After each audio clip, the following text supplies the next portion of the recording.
your sleepy crime.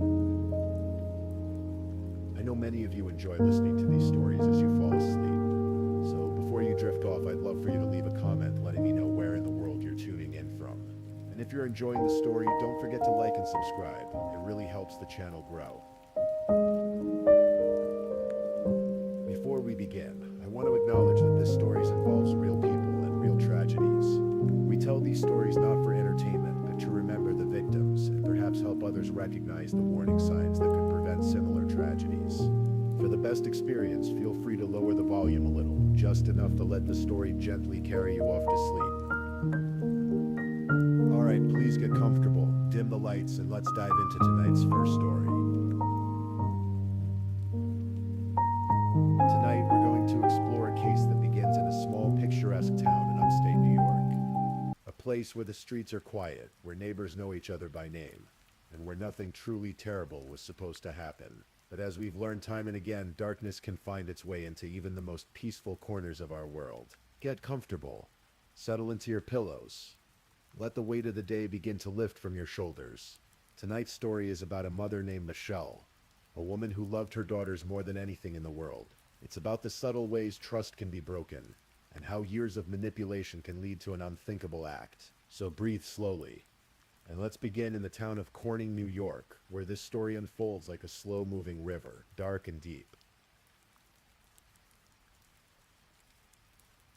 Corning, New York, sits in the southern tier of the state. Nestled in the Finger Lakes region, it's the kind of town where autumn leaves carpet the sidewalks in shades of amber and gold, where the historic downtown feels frozen in a gentler time. The town takes its name from the glass company that made it famous, Corning Glass, a Fortune 500 company that brought prosperity and stability to the area for generations. In the late 1980s, when our story begins, Corning was a place where young couples could build a life together. The schools were good. The neighborhoods were safe. The Kemung River wound through the landscape like a silver thread. And on summer evenings, families would gather at the parks, children's laughter echoing across the grass. It was here that two teenagers fell in love. Michelle was 18 years old when she met Lloyd Neuroder in 1989. He was 16, younger by 2 years. But there was something about him that drew her in. They were both students at the local high school, both bright and full of dreams for the future. Young love has a particular intensity, doesn't it? That feeling that the world begins and ends with the person beside you, that nothing else matters quite as much. They dated through high school. When they graduated, instead of drifting apart like so many young couples do, Michelle and Lloyd grew closer. In 1991, just 2 years after they met, they stood before their families and friends and made their vows. Michelle was 20, Lloyd was 18. They were married, ready to face the world together. The early years of their marriage followed a familiar pattern. They both enrolled in college, determined to build successful careers. But life, as it often does, had other plans.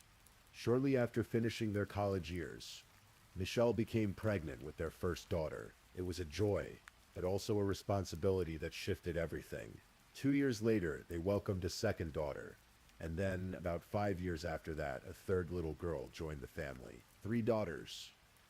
3 beautiful children who would become the center of Michelle's world. Lloyd found work as an engineer at Corning Glass, the company that had given the town its identity. It was good work, stable work, the kind of job that could support a family of 5. Michelle, meanwhile, found her calling in education. She worked as an English professor at a local community college, sharing her love of literature and language with her students. On the surface, everything looked perfect. A happy family in a safe town. A nice home on Dwight Avenue.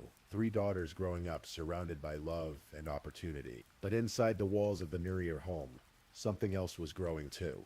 Something dark and quiet and corrosive. Something that would take years to fully reveal itself.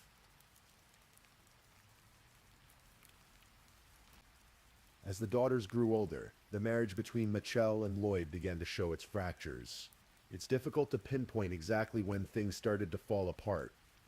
Perhaps it was always there, hidden beneath the surface. Perhaps it grew slowly, year by year, until the weight became too much to bear. Friends of Michelle would later recall that she seemed different when Lloyd was around.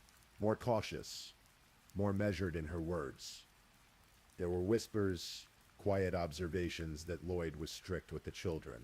Some might say too strict. His parenting style bordered on the severe, a rigidness that could feel at times almost punishing.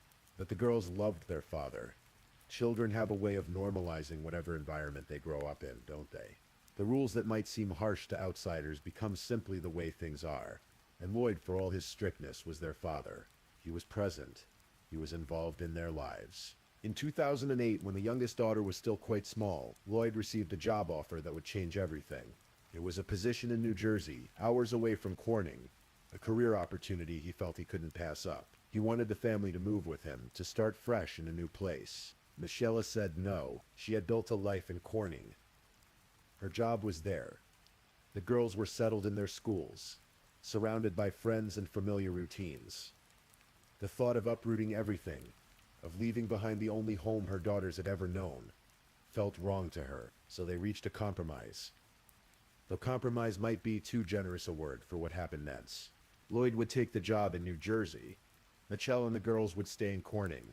The family would be separated, but it would be temporary. Or so Michelle hoped. What's interesting, what friends and family members noticed almost immediately, was how Michelle seemed to blossom in Lloyd's absence. It was as if a weight had been lifted from her shoulders. She smiled more easily. She laughed more freely. She seemed, for the first time in years, relaxed. Lloyd, too, seemed content with the distance. The separation gave him space, freedom, a life apart from the daily responsibilities of family. And it was during this time apart that he made a decision. He wanted a divorce. The word itself is simple, final, but divorce is never just one thing. It's 1,000 small deaths. The dismantling of the life you thought you'd have. For Michelle, it meant facing an uncertain future as a single mother of 3. For the girls, it meant watching their parents' marriage come to an end, trying to understand why the people who were supposed to love each other forever couldn't find a way to stay together. In 2013, the divorce was finalized. Michelle moved with the daughters into a new home in Corning, determined to create a stable, loving environment for them. The custody arrangement was split, though the details were complicated, always shifting, always a source of tension. Lloyd, living in New Jersey, wasn't content with the arrangement. He wanted more. He wanted full custody of the youngest daughter, Charlotte, who was still a child, still living primarily with Michelle, and he wanted to stop paying child support. He wanted to stop paying alimony. The financial obligations of the divorce felt, to him, like an unbearable burden, so he began to fight. Not just in the way most divorced couples fight, with lawyers and court dates and tense negotiations. No, Lloyd's fight became something more, something consuming. Something that would eventually spiral into obsession. Over the course of the next few years, Lloyd filed 26 separate post-divorce motions with the family court. 26. To put that in perspective, most divorced couples might file 2 or 3 such motions over the course of their entire lives. But Lloyd filed 26 in just a few years, each one challenging some aspect of the custody arrangement, each one demanding changes, each one costing money that he claimed he didn't have. Michelle's lawyers were stunned by the relentless barrage of legal challenges. It was harassment disguised as litigation, a way of keeping Michelle constantly on edge, constantly defensive, constantly drained by the emotional and financial toll of fighting him in court, again and again and again. And through it all, something else was happening. Something quieter, but perhaps even more insidious. Lloyd was working to turn the daughters against their mother. There's a term for what Lloyd was doing, a phrase that psychologists and family court judges have come to recognize, though it remains controversial and complex. It's called parental alienation. Parental alienation occurs when one parent systematically undermines the child's relationship with the other parent. It's a form of psychological manipulation, a slow erosion of trust and love. The alienating parent plants seeds of doubt. They share twisted versions of events. They cast themselves as the victim, and the other parent as the villain. Over time, over months and years, the child begins to see the targeted parent through this distorted lens. And the most heartbreaking part, the child often doesn't realize it's happening. The manipulation is subtle, coercive, wrapped in expressions of love and concern. The alienating parent might say things like, "Your mother doesn't really care about you," or, "If your mother loved you, she wouldn't do these things," or, "I'm the only one who truly understands you." Small phrases, repeated often enough, can reshape a child's entire understanding of their family. Michelle saw it happening. She watched, powerless, as her relationship with her daughters began to change. The oldest daughter had already moved to live with Lloyd in New Jersey after the divorce. Carrie, the middle daughter, went off to college at the Rochester Institute of Technology in 2014 to study engineering. But even from a distance, Lloyd's influence remained strong. Michelle tried to fight back against the alienation. But how do you fight something so insidious? How do you prove to your children that they're being manipulated when the manipulator has convinced them that you're the liar? She attended court hearings, pleaded her case, documented the ways Lloyd was interfering with her relationship with the girls. But the legal system moved slowly, and Lloyd was always one step ahead, always filing another motion, always finding another way to tie her up in court. By 2017, Lloyd was drowning in debt. He owed over $100,000, much of it related to the child support and alimony payments he was required to make to Michelle. The lawyer's fees from his endless court filings had piled up as well. He was working as an engineer, earning a decent salary, but the financial obligations of the divorce had become, in his mind, unsustainable. And so Lloyd began to formulate a plan. A terrible, unthinkable plan. A plan that would free him from his financial burdens, that would give him custody of Charlotte, that would finally end his battles with Michelle, once and for all. He would kill her, but he wouldn't do it alone. He would need help. Someone he trusted, someone who was already under his control, someone who had been systematically alienated from Michelle over the course of years. He would ask Carrie. Carrie Neuroder was 19 years old in the summer of 2017. She was entering her fourth year at the Rochester Institute of Technology, studying engineering, following in her father's footsteps. By all accounts, she was a bright young woman with a promising future ahead of her. But Carrie had been living under her father's influence for years. After the divorce, she had spent significant time with Lloyd, listening to his version of events, absorbing his anger and resentment toward Michelle. The alienation had worked. Carrie's relationship with her mother had become strained, distant, complicated by feelings she couldn't fully articulate. In early August of 2017, Lloyd approached Carrie with a proposition. No, that's too gentle a word. It wasn't a proposition. It was an ultimatum. Lloyd told Carrie that he could no longer afford to pay child support and alimony to Michelle. He said the financial burden was destroying him, that he was drowning in debt, that he saw no way out. And then he presented Carrie with a choice. A horrific choice that no child should ever have to face. "Help me kill your mother," Lloyd said, "or I will kill myself." Imagine being 19 years old and hearing those words from your father. The person who raised you, who you've been conditioned to see as the victim in this story, who you've been taught to prioritize above all else, including your own mother. The person who is now threatening to end his own life unless you participate in murdering the woman who gave birth to you. It's an impossible choice. A cruel choice. A choice designed to manipulate and control. Carrie would later tell investigators that she felt trapped. She loved her father. Despite everything, despite the manipulation and the alienation, she still loved him. She had been conditioned to believe that her mother was the source of all their problems. That Michelle was the one causing her father pain. That removing Michelle from the equation would somehow solve everything. So Carrie made a choice. A choice she would come to regret for the rest of her life. She agreed to help. Late August in upstate New York is a beautiful time of year. The heat of summer has begun to fade, replaced by cooler evenings and the first hints of autumn in the air. It's a time when families might take one last trip before school starts again, when college students prepare to return to campus, when life feels balanced between the warmth of summer and the possibilities of fall. For Michelle, late August 2017 brought a rare moment of relief. Lloyd had failed to show up for a court appearance regarding his latest petition for sole custody of Charlotte. Because of his absence, the case was dismissed. After years of constant legal battles, Michelle had finally won a small victory. Friends remember her being happy during those final days. She took Charlotte and some friends to a local hill where they slid down the grass on large blocks of ice, laughing in the summer sun. For the first time in a long time, Michelle seemed to believe that maybe, just maybe, the worst was behind her. Maybe Lloyd would finally let go of his obsessive need to control and punish her. Maybe she could move forward with her life, focus on her daughters, find some peace. She had no idea what was coming. On Saturday, August 26th, Lloyd flew from New Jersey to Rochester, New York, ostensibly to help Carrie move into her new apartment near the RIT campus. It was a kind gesture, the sort of thing a caring father might do. Carrie had just started her 4th year, and moving can be stressful. Lloyd wanted to help, or at least that's what he told people. After helping Carrie settle into her apartment, Lloyd checked into a hotel nearby. Security footage from the hotel would later show Carrie arriving at the hotel that evening, getting into her car with her father beside her. The two of them drove away together, leaving the hotel parking lot sometime around 10 or 11 at night. They didn't return until the next morning. Where did they go? The answer is chilling in its simplicity. They drove from Rochester to Corning, a journey of about 100 miles, roughly an hour and a half if you take the highways through the dark countryside of upstate New York. They drove through small towns and farmland, past sleeping houses and empty roads, until they reached McCall's home on Dwight Avenue. The house was quiet when they arrived. Charlotte, Michelle's youngest daughter, was asleep in her room. Michelle was in her bedroom, unaware that her ex-husband and her daughter had just crept into her home in the dead of night.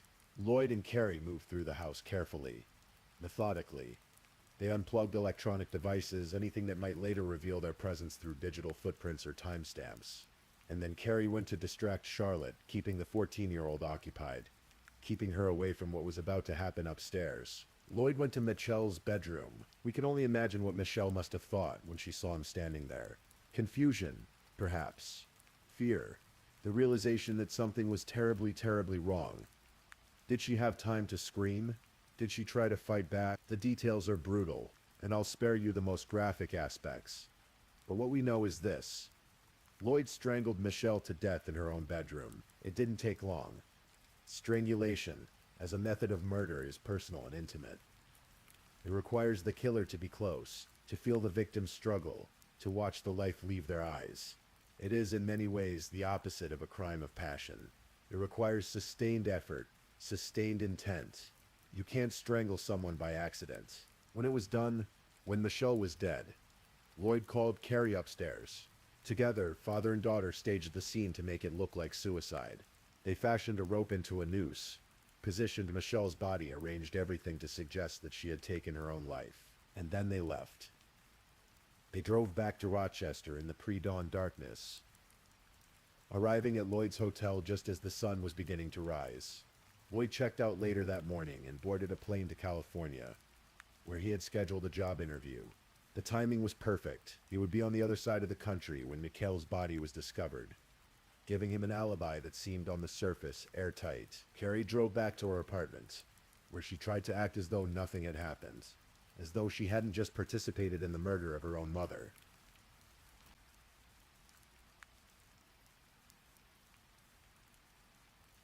Monday, August 28th, 2017, began like any other day in Corning. The sun rose over the quiet streets. People went to work. Children prepared for school. It was the kind of ordinary morning that makes what came next all the more jarring. A family friend arrived at Michelle's house that afternoon to pick up Charlotte for swim practice. It was a routine they'd established, the friend helping out with transportation. Michelle always grateful for the support, but when the friend arrived and looked through the glass panes in the front door, something was wrong. They could see a figure inside, motionless, standing at the bottom of the stairs. Or no, not standing. Hanging. The friend called 911, their voice shaking, trying to explain what they were seeing through the glass. The dispatcher sent police immediately. Sergeant John McDivitt was the first to arrive. He approached the front door, looked through those same glass panes, and saw what the friend had seen. Michelle Neurotter, 46 years old, mother of 3, hanging from a rope. The scene appeared to be a suicide. A tragic, devastating suicide. The kind of death that leaves a community reeling, wondering what signs they missed, what they could have done differently. Officers entered the home, confirmed that Michelle was deceased, and began the careful process of documenting the scene. But even in those first moments, something felt off. Police Chief Jeff Spaulding arrived and examined Michelle's body. There was a rope mark on her chin, a strange ligature pattern that didn't quite match what you'd expect from a hanging. It was, in Spaulding's words, unsettling. Michelle's mother, Jem Laundy, was notified of her daughter's death. The news was delivered with the gentleness such terrible information requires. But there's no easy way to tell a mother that her child is gone. Jen's reaction was immediate and certain. Her daughter did not commit suicide. Someone had killed her. And Jen had a pretty good idea who. Lloyd, she told police. Lloyd killed her. I don't know how, but he did it. The police were skeptical at first. Lloyd was in California, thousands of miles away, on a job interview. How could he have been involved?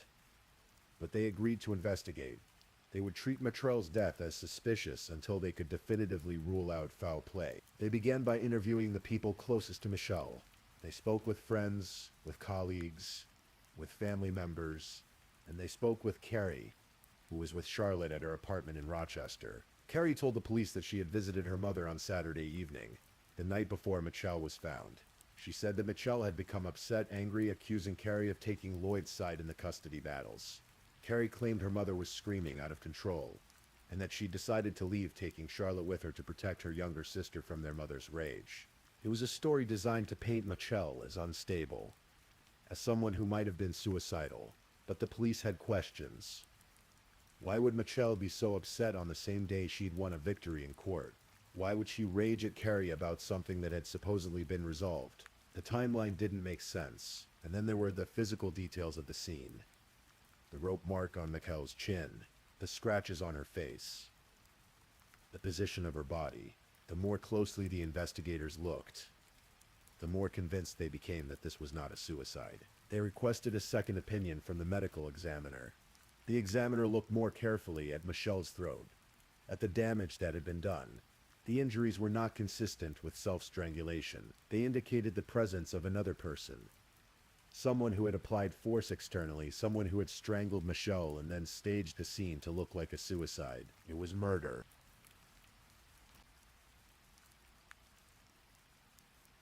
Once the death was officially ruled a homicide, the investigation shifted into a higher gear.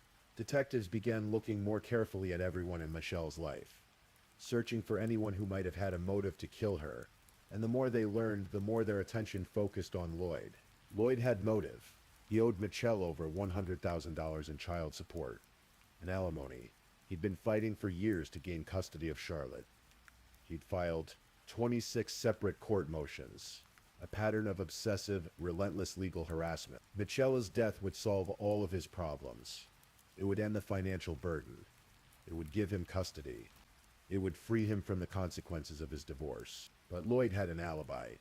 He was in California when Michelle was killed. Security footage, plane tickets, hotel records. All of it seemed to confirm that he was thousands of miles away. Unless he wasn't. Detectives started digging into Lloyd's movements in the days leading up to Michelle's death. They discovered that before flying to California, Lloyd had made a stop in Rochester. He'd helped Carrie move into her apartment.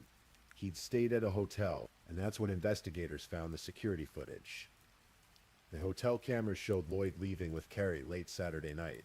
They didn't return until early Sunday morning, just hours before Lloyd's flight to California. Where had they gone? The hotel was about 100 miles from Corning, an hour-and-a-half drive each way.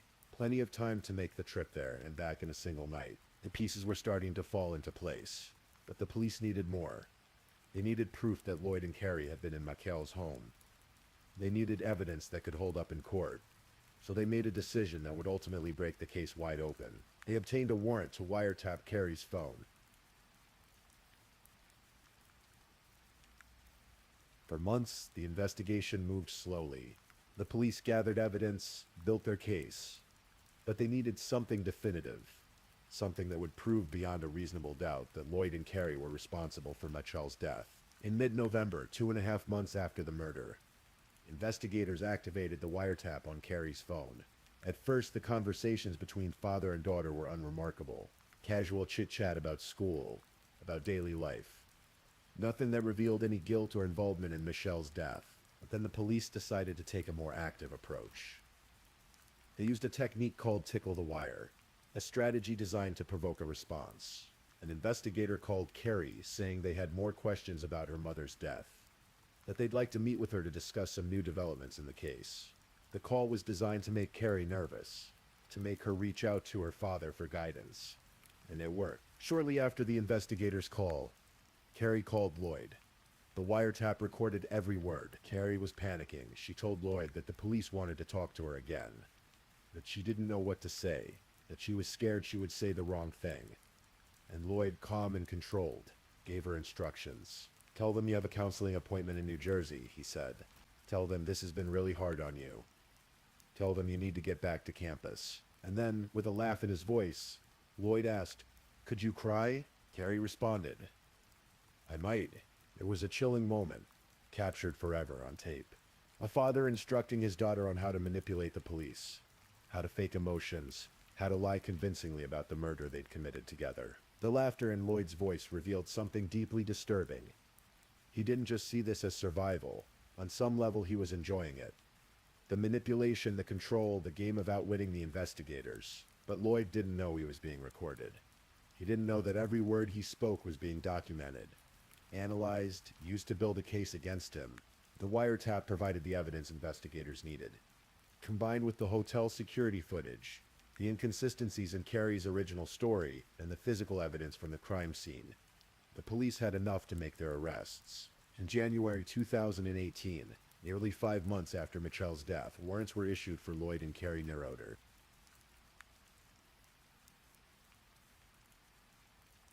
Carrie was arrested at her apartment in Rochester. She was 20 years old by then, just a few months past her 19th birthday when she'd participated in her mother's murder. The police arrived early in the morning, knocked on her door, and took her into custody without incident. She didn't resist. She didn't try to run. In some ways, there must have been a relief in finally being caught, and no longer having to carry the weight of what she'd done. Lloyd's arrest was more dramatic. When police located him in New Jersey, he was on the top floor of a 5-story parking garage in Princeton. He'd led them on a chase through the city streets before ending up there, standing at the edge, threatening to jump. It was a final act of manipulation, a desperate attempt to control the narrative one last time. But the officers weren't going to let him escape. As Lloyd stood at the edge of the parking garage, one officer rushed forward and tackled him, pulling him back from the ledge. Lloyd was subdued, handcuffed, and taken into custody. The charges were severe. Lloyd was charged with first-degree murder, first-degree custodial interference, and second-degree conspiracy. Carrie faced charges of second-degree murder, first-degree custodial interference, tampering with physical evidence, and second-degree conspiracy. Both father and daughter were held without bail. The media coverage was intense. The story of a father manipulating his daughter into helping murder her mother captured national attention. People couldn't understand it. How could a parent do this? How could a child participate in killing their own mother? The case raised uncomfortable questions about parental alienation, about the power dynamics in families, about the ways manipulation can warp a person's sense of right and wrong.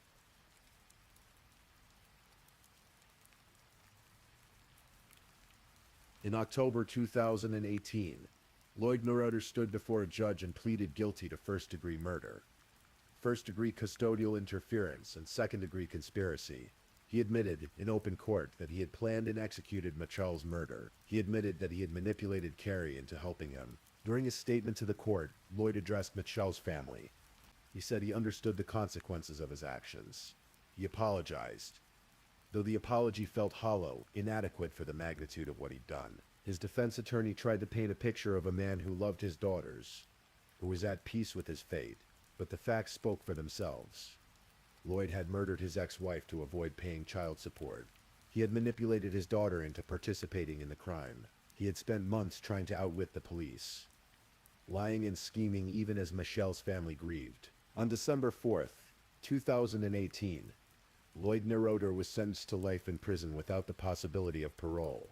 He would spend the rest of his days behind bars, never again to walk free. Carrie's case was more complex. She had initially been charged with second-degree murder, but the district attorney, Brooks Baker, believed that Carrie had been a victim herself. Not in the same way Michelle was a victim, but a victim nonetheless of years of psychological manipulation and abuse. Baker argued that Carrie suffered from parental alienation syndrome, that Lloyd had systematically destroyed her relationship with Michelle, had twisted her perception of reality, had coerced her into participating in the murder through threats of suicide. The judge agreed. Carrie was allowed to plead guilty to the lesser charge of second-degree manslaughter. She was sentenced to 1 to 3 years in state prison. The sentence was controversial.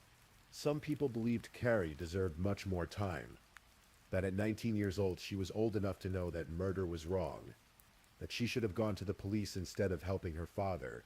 Others believed the sentence was appropriate, that Carrie had been brainwashed, that she needed help and rehabilitation, not punishment. Michelle's mother, Jan Lundy, wrote a letter to the judge before Carrie's sentencing. In it, she said she didn't blame her granddaughter. She believed Lloyd had manipulated Carrie, had taken a vulnerable young woman and turned her into an unwilling accomplice. Jan wrote that she didn't believe Michelle would have wanted a long prison sentence for her daughter. It was an act of extraordinary grace and forgiveness, the kind that's difficult to comprehend from the outside looking in. Carrie was sent to Bedford Hills Correctional Facility for women in Westchester County. She served approximately 1 year before being released on parole in January 2020. She was 22 years old when she walked out of prison, trying to rebuild a life shattered by her father's manipulations and her own terrible choices.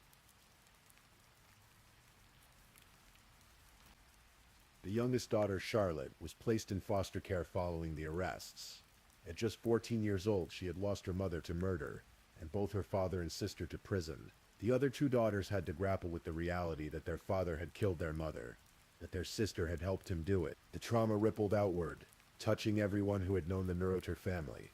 Friends struggled to reconcile the people they thought they knew with the monstrous acts that had been committed. How do you make sense of it?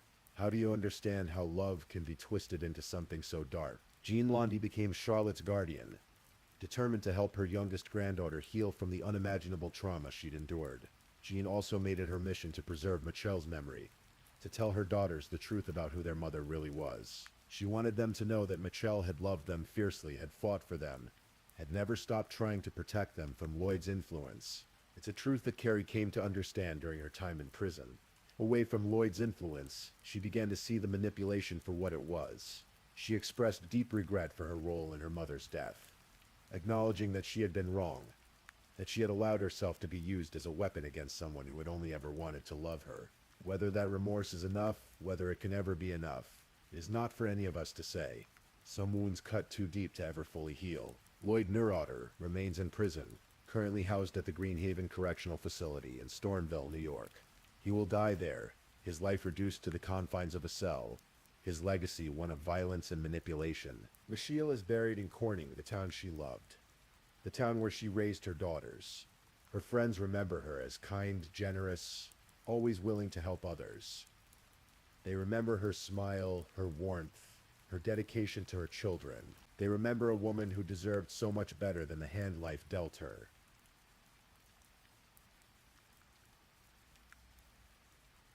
The case of Michelle Neuroter raises questions that don't have easy answers, about the power of manipulation, about the long-term effects of parental alienation, about the choices we make when faced with impossible situations. It's tempting to view Carrie as simply a villain, someone who made a conscious choice to participate in her mother's murder.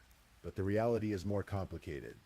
Parental alienation is a form of emotional abuse, a systematic destruction of a child's bond with one parent. It can be as damaging as physical abuse, warping a person's sense of reality, their understanding of love and loyalty. Does that excuse what Carrie did? No. Nothing can excuse participating in the taking of another person's life, especially your own mother. But it does provide context for how a 19-year-old woman could have been drawn into something so terrible. The real villain in this story is Lloyd, a man who, rather than accept the consequences of his divorce, chose to murder the mother of his children. A man who manipulated his daughters for years, turning them against Michelle, using them as pawns in his bitter custody battle. A man who threatened suicide to coerce his teenage daughter into helping him commit murder. And in the end, what did Lloyd gain? Nothing. He's in prison for life. His daughters' lives are forever scarred. Michelle is gone. There are no winners in this story, only loss and tragedy, and the long, slow work of trying to heal from something that can never fully be undone. So tonight, as you drift off to sleep, think about Michelle. Think about a mother who loved her daughters, who fought for them, who never stopped trying to protect them. Think about the fragility of family bonds, the importance of trust, the damage that manipulation can cause, and maybe, just maybe, hold a little closer the people you love. Tell them what they mean to you. Be honest in your relationships. Choose kindness over cruelty, forgiveness over resentment, because in the end, that's all we have. Each other, the moments we share, the love we give and receive. Everything else, all the anger and bitterness and need for control, it fades into nothing. It leads nowhere good. Michelle and her auteur deserved better. She deserved to watch her daughters grow up, to see them graduate college, to be a grandmother someday. She deserved a life free from fear and harassment, and the relentless cruelty of the man she once loved. We can't give her that life back, but we can remember her. We can tell her story. We can learn from what happened to her family, and we can go to sleep tonight, grateful for the people in our lives who love us truly, who would never hurt us, who choose every day to be better. If this is your first time listening to one of our true crime stories, welcome to Mr. Sleepy Crime, where we explore these cases in a calm and respectful way. I also want to take a moment to appreciate my amazing subscribers who've been rocking with me. Thank you so much for your continued support. If you're still awake and listening, don't forget to drop a comment. Let me know where you're tuning in from and the current time in your corner of the world. Or just say something to let me know you're still here. And if you haven't already, be sure to like this video and subscribe so you don't miss our next true crime stories for sleep. Now let's move on to our second story.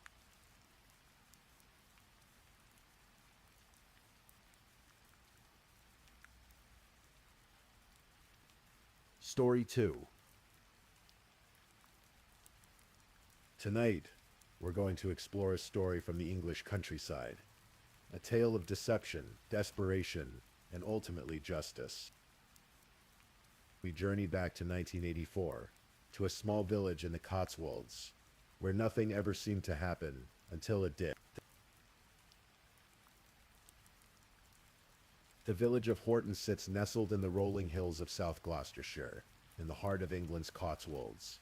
It's the kind of place that seems frozen in time.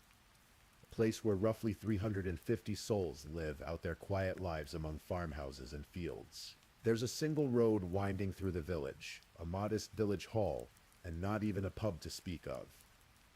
The countryside here is so beautiful, so unspoiled, that it's protected by law. In 1979, a man named Graham Backhouse inherited Widden Hill Farm from his father. Graham was 43 years old by 1984, a former hairdresser who had traded scissors and styling for sheep and pastures. He lived there with his wife, Margaret, who was 37, and their 2 children. On the surface, they seemed like any other farming family in this peaceful corner of England. But beneath the pastoral calm, something was stirring. Graham Backhouse was not a natural farmer. While he may have been skilled with hair, he struggled with livestock and land. The farm his father had left him was slowly slipping through his fingers. By the spring of 1984, Graham found himself drowning in debt, £70,000, a staggering sum at the time. The weight of it pressed down on him, day after day, as he walked the fields and tended the sheep. And Graham had another problem. He was not faithful to his wife. His affairs were something of an open secret in the small village, whispered about in hushed tones. He'd been involved with several women in the area, including the wives of men he knew, and even a young shepherdess who worked on a neighboring farm. In a community as tight-knit as Horton, where everyone knew everyone else's business, where, as one local put it, they all knew each other very well. Some too well. Graham's behavior had not won him many friends. But Margaret seemed devoted to him. She was elegant, gentle, a good mother to their children. By all accounts, she loved her husband, despite his failings. In March of 1984, something strange began to happen at Widden Hill Farm. Graham reported to police that he'd been receiving threatening phone calls, dark, menacing calls that left him shaken. Then came the letters, handwritten notes warning him that he would come to harm. The threats escalated. On a quiet day in late March, one of Graham's farm workers made a disturbing discovery. Impaled on a fence post at the edge of the property was the severed head of a sheep. Its dead eyes stared out across the fields. Attached to the gruesome display was a note, the words scrawled in crude handwriting. "You next." Graham took the note to the police, his hands trembling as he handed it over. Someone was targeting him, he insisted. Someone wanted him dead. But the police weren't entirely sure what to make of it. Threatening notes and dead animals. It seemed theatrical, almost staged. Still, they took the report and filed it away. And then on the 9th of April, 1984, everything changed.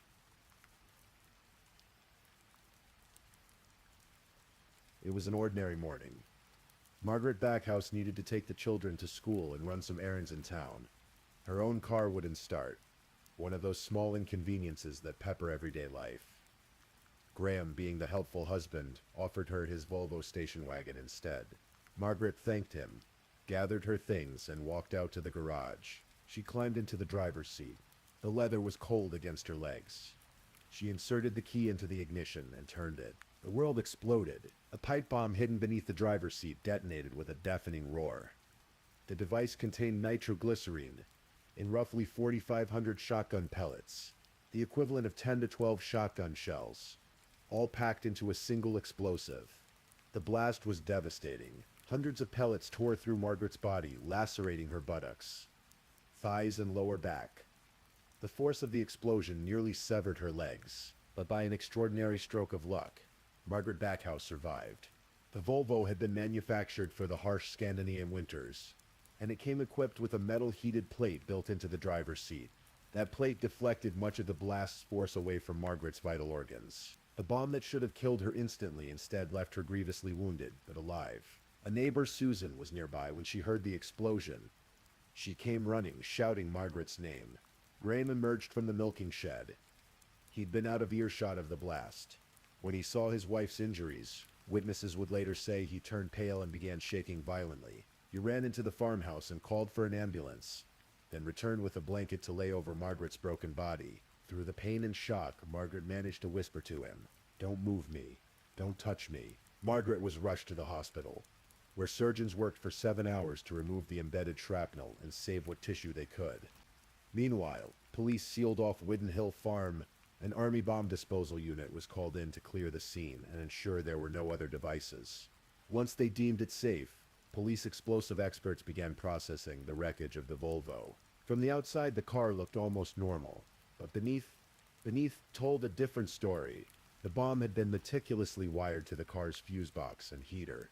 The heater had been turned on full so that the moment Margaret turned the ignition key to the position, just before starting the engine, an electrical current would flow through the circuit and detonate the device. It was a crude bomb, but effective. Whoever had built it knew what they were doing. That same day, another letter arrived at Widden Hill Farm.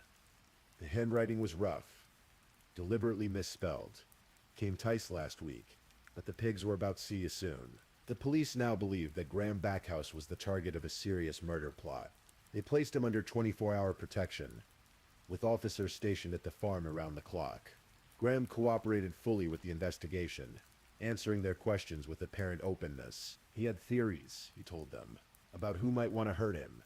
He admitted his affairs, confessed them readily, almost proudly. Perhaps it was a jealous husband, he suggested. David Hodkinson, for instance. Graham had been involved with David's wife, Caroline, and David, conveniently, was an electrical engineer who had previously worked with explosives. He'd even done repair work on Graham's Volvo in the past. David Hodkinson seemed like the perfect suspect, but police went to question him, only to discover he'd been in Spain since before the explosion. Still, his absence from the area didn't necessarily rule him out. Perhaps he'd planted the bomb before his trip. The moment David returned home, police arrested him. For 2 days, they held him for questioning.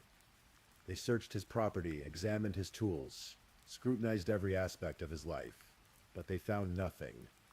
No evidence whatsoever connecting David Hodkinson to the bomb. Reluctantly, they released him. Graham also pointed to another suspect, his neighbor Colin Bedell Taylor.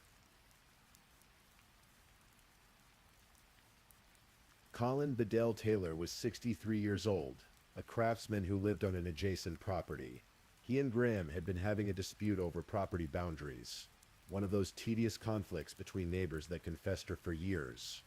But there was something else. Colin's son Digby had died in a car accident in 1982. The loss had devastated Colin, left him somewhat withdrawn and erratic in his grief. Graham suggested to police that perhaps Colin blamed him for Digby's death in some way. Perhaps Colin's grief had twisted into something darker, something dangerous. The police investigated Colin Bedell Taylor. They found no evidence connecting him to the threats or the bombing, but they kept him on their radar. After all, the bomber was still out there somewhere, still dangerous. 9 days after the explosion, Graham made an unusual request. He asked that the 24-hour police guard be removed. It was too intrusive, he said, too disruptive to farm life. But he did accept an alternative, a panic button, installed in the farmhouse that would connect directly to the local police station if pressed.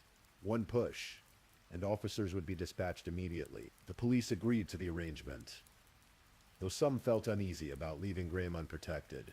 And so life at Widden Hill Farm settled into an uneasy rhythm. Margaret remained in the hospital, slowly recovering from her terrible injuries. Graham tended the farm and waited, the panic button nearby, a red emergency light in the darkness.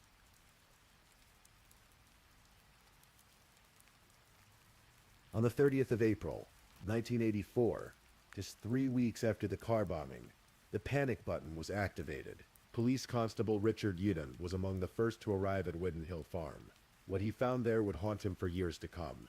In the kitchen at the foot of the stairs lay the body of Colin Bedell Taylor.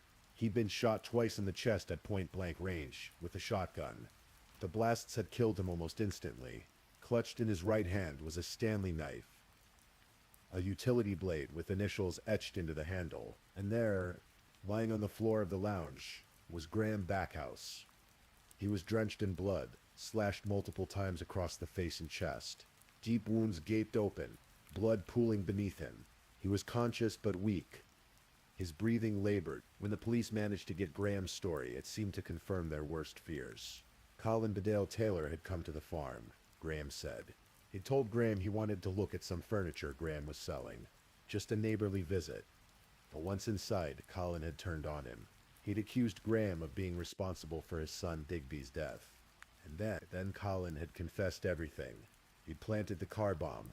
He'd written the threatening letters. He'd put the sheep's head on the fence. All of it. It had been Colin all along. And then Graham said, Colin had attacked him with the Stanley knife. He'd slashed at Graham's face, his chest, trying to kill him. Graham had fought back desperately, overturning furniture, struggling for his life. Finally, he'd managed to break away and grab his shotgun from where it was kept in the house. He'd pointed it at Colin, warned him to stop, but Colin had kept coming, so Graham had fired. Twice. In self-defense. It was a compelling story. It tied everything together neatly, the threats, the bombing, the attack. Colin Bedell Taylor, driven mad by grief, had tried to kill Graham and his wife, and now Colin was dead, shot down in what appeared to be a clear case of self-defense. But something didn't sit right with the investigating officers. Detective Constable Steph Burden was one of the officers who arrived at the scene that day. Years later, she would remember the blood, so much blood.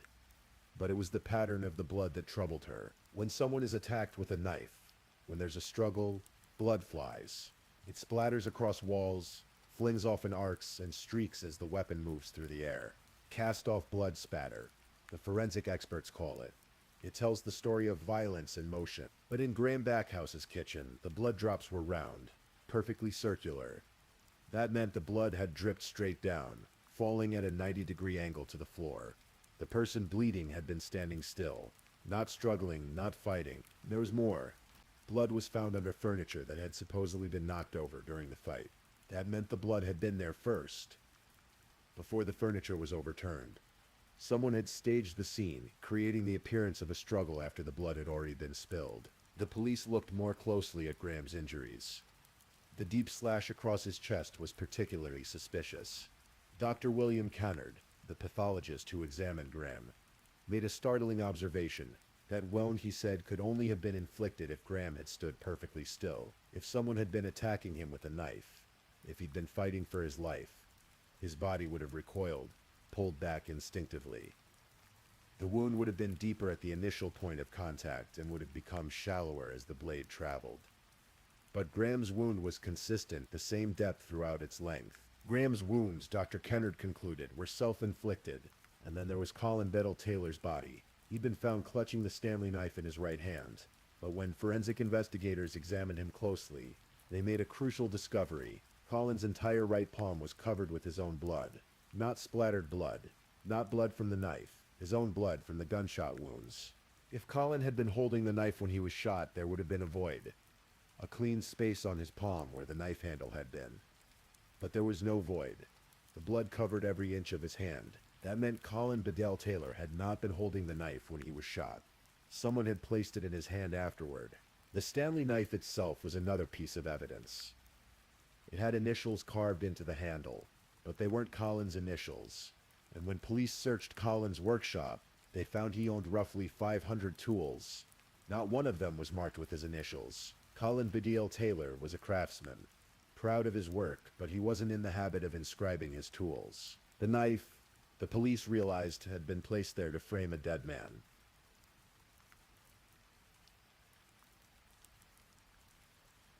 The investigation shifted.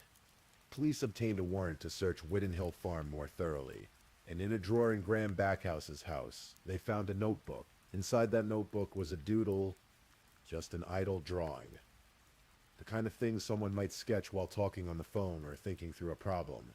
But this doodle was important, very important, because when document examiner Mike Hall had examined the threatening note that had been attached to the sheep's head, the note that read, "You next," he'd noticed something.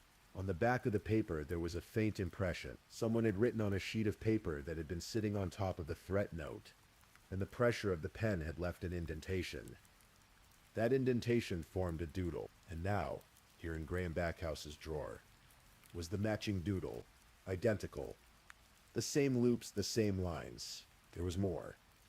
A fiber found clinging to the threatening letter was analyzed and matched to one of Graham's own sweaters. The handwriting on the threatening letters was examined.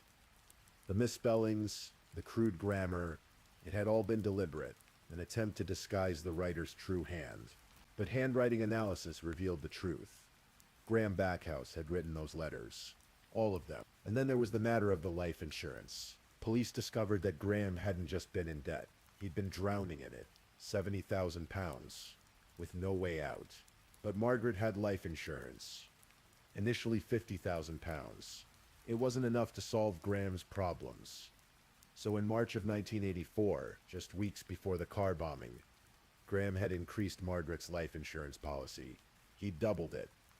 £100,000 if she died. Enough to pay off his debts. Enough to save the farm. Enough to start over. The pieces fell into place with horrible clarity.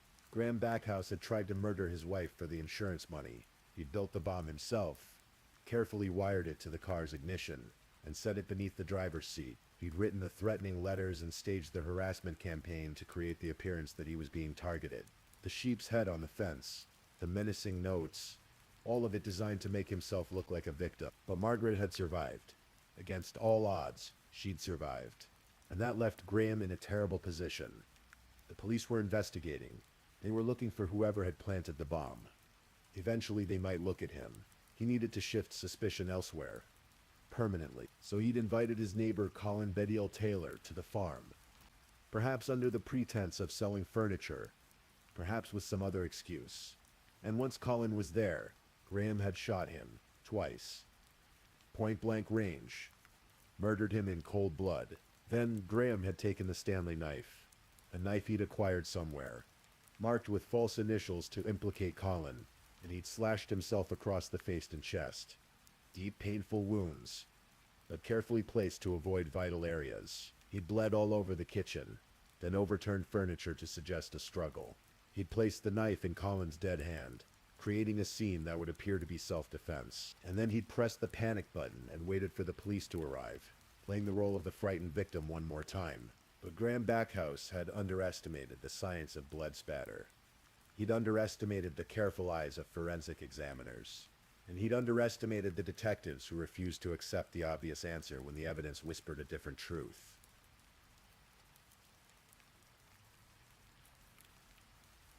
On the 13th of May, 1984, Graham Backhouse was arrested.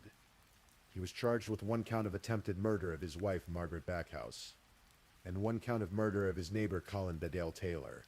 The trial began in early 1985 at Bristol Crown Court. The prosecution laid out their case methodically. They presented the forensic evidence, the blood spatter analysis, the self-inflicted wounds, the doodle that matched Graham's notebook, the fiber from his sweater, They showed how the threatening letters all came from Graham's own hand. They detailed his crushing debts and the conveniently increased life insurance policy. They showed that Graham had even planted evidence at Colin's home. Pieces of pipe similar to those used in the car bomb, placed there to frame his neighbor posthumously. The defense tried to argue that Graham was innocent, that the evidence was circumstantial, that the police had rushed to judgment, but the case against him was overwhelming. The jury deliberated for nearly 6 hours, and on the 19th of February, 1985, they returned their verdict. Guilty on both counts. The judge, in sentencing Graham Backhouse to 2 life sentences, spoke with barely contained anger. "You are a devious and wicked man," he said. "The enormity of the crime that you have committed is very grave." Graham Backhouse was led away to begin his sentence. In prison, he tried one last manipulation. He wrote another letter to a local newspaper, attempting to further implicate Colin Bedale Taylor in the car bombing. But prison officials intercepted the letter. Handwriting analysis confirmed what everyone already knew. Graham had written it. Even behind bars, he couldn't stop trying to shift the blame. Margaret Backhouse eventually recovered from her physical injuries, though the scars, both visible and invisible, would remain with her for the rest of her life. She divorced Graham and tried to rebuild some semblance of a normal existence. Friends and neighbors rallied around her, but the trauma of what her husband had tried to do never fully left her. In March of 1995, at the age of 48, Margaret Backhouse died peacefully in her sleep. What she thought about in those final moments, whether she found peace or whether the memory still haunted her, no one can say. Colin Bedale Taylor's death left the village of Horton shaken. He'd been a good man by all accounts, a craftsman, a neighbor who'd helped many people over the years. One villager said of him, "Colin was a good friend to a lot of people and had done many kindnesses. He will be tremendously missed by the whole village." Another said, "We don't want to remember him as a murdered man, but as someone who has done a lot of work in the village for years. He deserved better than to be murdered and framed by a desperate, selfish man." Graham Backhouse served nearly 10 years in prison. He kept active behind bars, often playing cricket with other inmates. It was during one of these cricket matches, on a day in June of 1994, that Graham Backhouse suffered a fatal heart attack. He collapsed on the field and died. He was 53 years old. Strangely, after his death, it came to light that Graham had been engaged to be married. His fiancée was a woman named Rosemary Aberdor, a con artist who'd served 2 years in prison herself for stealing nearly £3 million from the National Hospital for Neurology Development Foundation, while posing as a titled aristocrat. Even in prison, Graham Backhouse had been drawn to deception.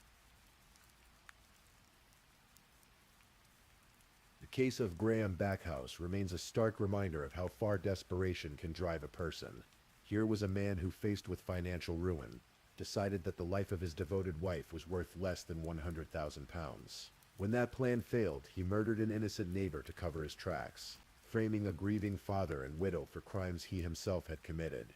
But the case also stands as a testament to the power of forensic science and careful investigation.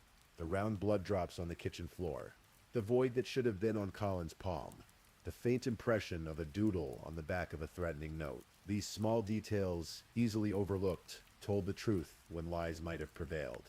In the village of Horton, life went on. The fields turned green each spring, the sheep grazed on the hillsides, and the farms endured as they had for generations. But the people there never forgot what had happened at Whitten Hill Farm. They never forgot Margaret, who survived the unsurvivable. They never forgot Colin, murdered for the crime of being in the wrong place when a desperate man needed a scapegoat. And perhaps in the quiet moments of an English evening, when the sun sets over the Cotswolds and the shadows grow long, they remember Graham Backhouse too. Not with sympathy, but as a cautionary tale. A reminder that darkness can flourish even in the most beautiful places, and that the person who claims to be the victim may sometimes be the perpetrator. If you're still awake and listening, check whether you've left your little goodnight comment. I always check your comments before I sleep too. And if you haven't already, don't forget to like this video and subscribe so you don't miss our next true crime stories for sleep. Meanwhile, let's move on to our third story.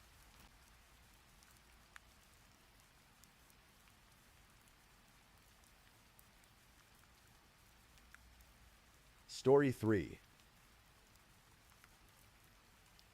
Tonight we journey to the military town of Fayetteville, North Carolina, where love, betrayal, and ambition converged in a story that would shake the foundations of two families forever.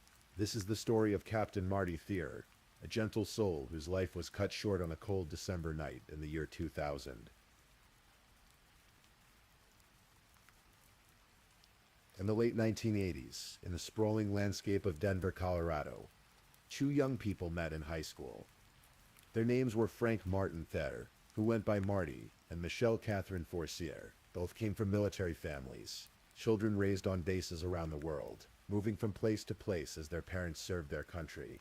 This shared experience created an instant bond between them. Marty was born in Würzburg, Germany, in February of 1969, the son of Linda Gettler. He grew up as a quiet, gentle boy who loved playing ball and board games. With the neighborhood children, those who knew him described him as tender-hearted, someone without a mean bone in his body, someone who wouldn't say a bad word about anyone. He was the kind of person who made friends easily, though he wore a reserved, thoughtful demeanor. Michelle was born in December of 1970 in Denver, the eldest of three siblings. Her childhood was marked by responsibility beyond her years.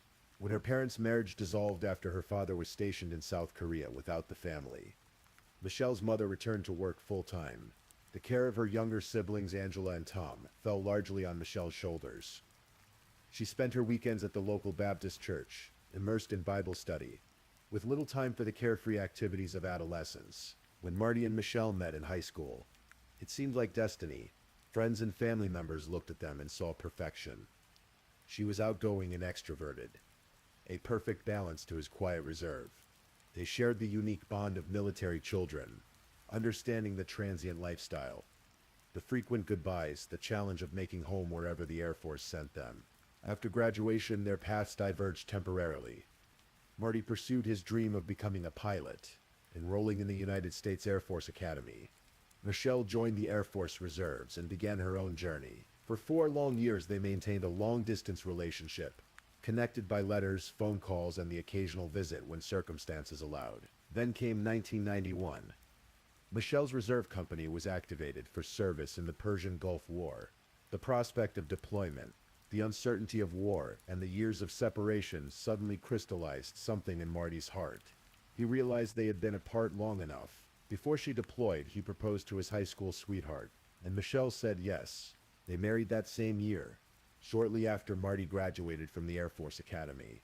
Michelle was 20 years old, Marty was 22, and they believed their future stretched endlessly before them, filled with adventure and shared dreams. Marriage in the military is never simple. For the next 9 years, Marty and Michelle bounced from base to base, state to state, Oklahoma, Alabama, Florida.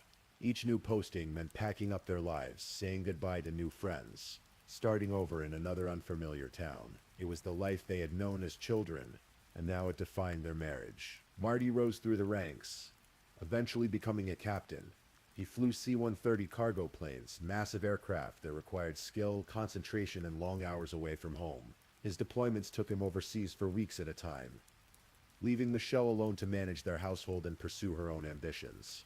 Michelle had always been driven. While they moved from base to base, she worked toward her psychology degree, studying to become a licensed psychotherapist. She had dreams of building a career helping others, perhaps inspired by her own childhood struggles with responsibility and her parents' divorce.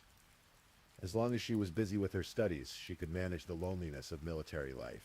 In 1999, the Thuries arrived at their latest posting, Pope Air Force Base, in Fayetteville, North Carolina. Pope was part of the sprawling Fort Bragg military installation, home to Army Special Forces and airborne divisions. Fayetteville was a military town through and through, a place where soldiers and their families tried to build normal lives amid the constant rhythm of deployments and returns. Marty settled into his duties as a C-130 pilot. Michelle found work with a psychologist named Thomas Harbin, sharing office space in a building on Rayford Road while she worked toward obtaining her permanent license as a clinical psychologist. She was close to achieving her goal, close to having the career she had worked so hard to build. But something was shifting beneath the surface of their marriage. With her degree complete and her days now spent working rather than studying, Michelle found herself confronting the empty hours when Marty was deployed. The loneliness felt different now, heavier somehow. She and Marty had always bickered when he was home. They were two strong personalities trying to share space after weeks or months apart. She complained that he preferred staying in when she wanted to go out. He complained about her housekeeping. She found him obsessive compulsive. He found her distant. In the year 2000, they began marriage counseling, both recognizing that something fundamental was fracturing between them. They attended sessions in Florida, trying to work through their issues, trying to find the connection they had shared as high school sweethearts. But the sessions revealed how far they had drifted. The problems ran deeper than either wanted to admit. And then there was the internet. In the late 1990s, the internet was still relatively new, a frontier of connection and anonymity. For lonely people, it offered something intoxicating, the ability to be someone else, to find connection without the complications of real life. Michelle began spending time in online chat rooms. They started innocently enough, perhaps just a way to pass the empty hours. But gradually she found herself drawn to the adult chat rooms, places where people flirted and sought romantic connections. It was an escape from the disappointments of her marriage, a place where she could feel desired and interesting again. In one of these Yahoo chat rooms in 1998, Michelle met a man who called himself John Diamond. John McKeel Diamond was an Army staff sergeant stationed at Fort Bragg, the same military installation where Marty worked. He was 28 years old, handsome and charming in the way that certain men can be, like the Thuras. John came from a military family. His grandfather had been a prisoner of war in World War II. His father was a Vietnam veteran. John had graduated high school and enlisted in the Army in 1991, the same year Marty and Michelle married. By 1998, John was on his second marriage, and it was already showing cracks. He had a history of infidelity, of seeking excitement outside the boundaries of commitment. When he connected with Michelle in that chat room, something sparked between them immediately. They spent months exchanging messages. Flirtation led to deeper conversations, sharing the frustrations of their respective marriages, understanding each other's military backgrounds. Michelle found him charming, exciting, a relief from the tension of her life with Marty. John later said it was love at first sight. Eventually they agreed to meet in person at a coffee shop in Fayetteville. The chemistry they had felt online translated seamlessly to reality. They began an affair. For Michelle, John represented everything that was missing in her marriage. Attention, excitement, someone who made her feel alive. For John, Michelle became an obsession, even as his own marriage collapsed under the weight of his infidelities.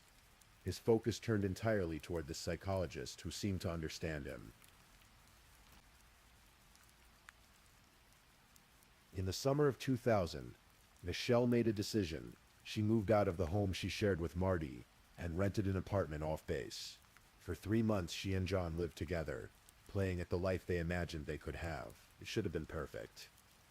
But relationships born from affairs rarely are. The excitement that comes from forbidden meetings loses its luster when confronted with everyday reality. The same problems that plagued Michelle's marriage with Marty began to surface with John. Living together revealed incompatibilities they hadn't noticed in the glow of their affair. Still, they tried. In October of 2000, Michelle and John took a vacation to the Netherlands Antilles in the Caribbean. Michelle even applied for a position at Sabi University School of Medicine, listing John on the application as her fiancé. They met with school administrators, including a man named William Cornell, the chief administrator, who casually mentioned his former position as a prosecutor in the United States. Something about that conversation unsettled them. Michelle and John abruptly fled the island without further contact with the university. They never explained why, but one can imagine the sudden fear that their plans, whatever they were, might be exposed. Back in Fayetteville, the relationship began to unravel. Michelle broke things off with John via a brusque email, the kind of cold ending that leaves wounds. But Marty, ever hopeful, convinced Michelle to return home. He believed they could save their marriage. They were attending counseling, after all. They were trying. Michelle moved back in with her husband in the fall of 2000. On the surface, they were working on their relationship. But Michelle and John's relationship didn't truly end. It transformed into an on-again, off-again affair.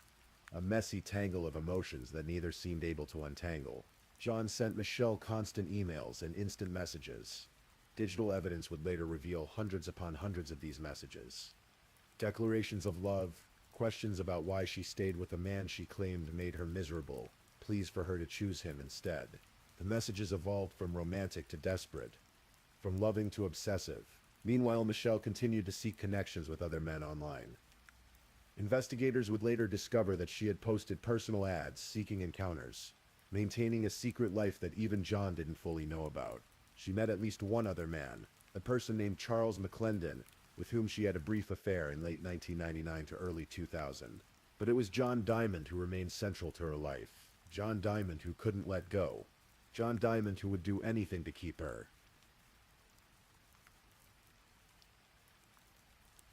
The Christmas season of 2000 arrived with its usual decorations and celebrations. On December 17th, a Sunday evening, Marty and Michelle attended a holiday dinner party. They traveled from Fayetteville to Cary, North Carolina. About an hour's drive, joining Dr. Thomas Harbin, Michelle's colleague who shared office space with her, along with his wife and another couple. The dinner was pleasant enough. They celebrated the season, shared conversation, enjoyed the food, but Marty needed to wake early the next morning for flight duties. So as the evening progressed, they prepared to leave. Around 10:30 at night, they departed the restaurant with the Harbins and the other couple in tow.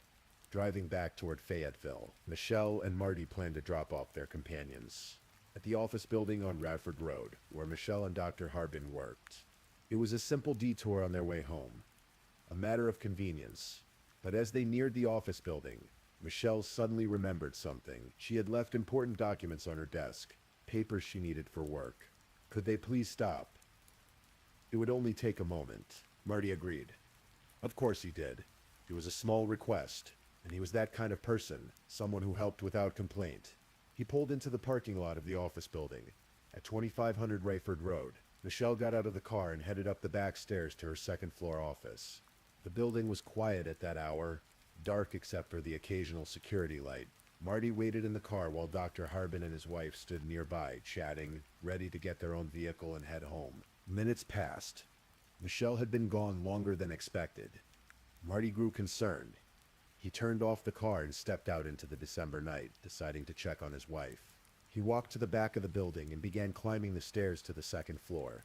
That's when the gunshots shattered the silence. 5 shots in rapid succession. The sound echoed across the parking lot, unmistakable and terrifying. Dr. Harbin and his wife froze, trying to process what they had heard. Then Michelle appeared at the top of the stairs. Screaming, she ran down toward her office, but found the door locked. She had left her keys on her desk. Panicked, she fled across the street to a video rental store that was still open, a place called Video Hut. She burst through the door, frantic, her sweater and hands stained with blood. 2 employees, Condra Fusey and Joyce Smith, looked up in shock as this young woman began screaming that her husband had been shot, that someone had murdered him. The employees noticed something odd, though. Michelle seemed upset, yes, but she wasn't crying. She wasn't shaking. Her pulse, when checked later, was completely normal. It seemed strange for someone who had just witnessed her husband being killed, that there was no time to puzzle over these details. The employees called 911. Michelle ran back across the street to be with Marty. By the time police and emergency responders arrived minutes later, they found Michelle kneeling in the parking lot, cradling Marty's head in her arms, her clothes covered in his blood.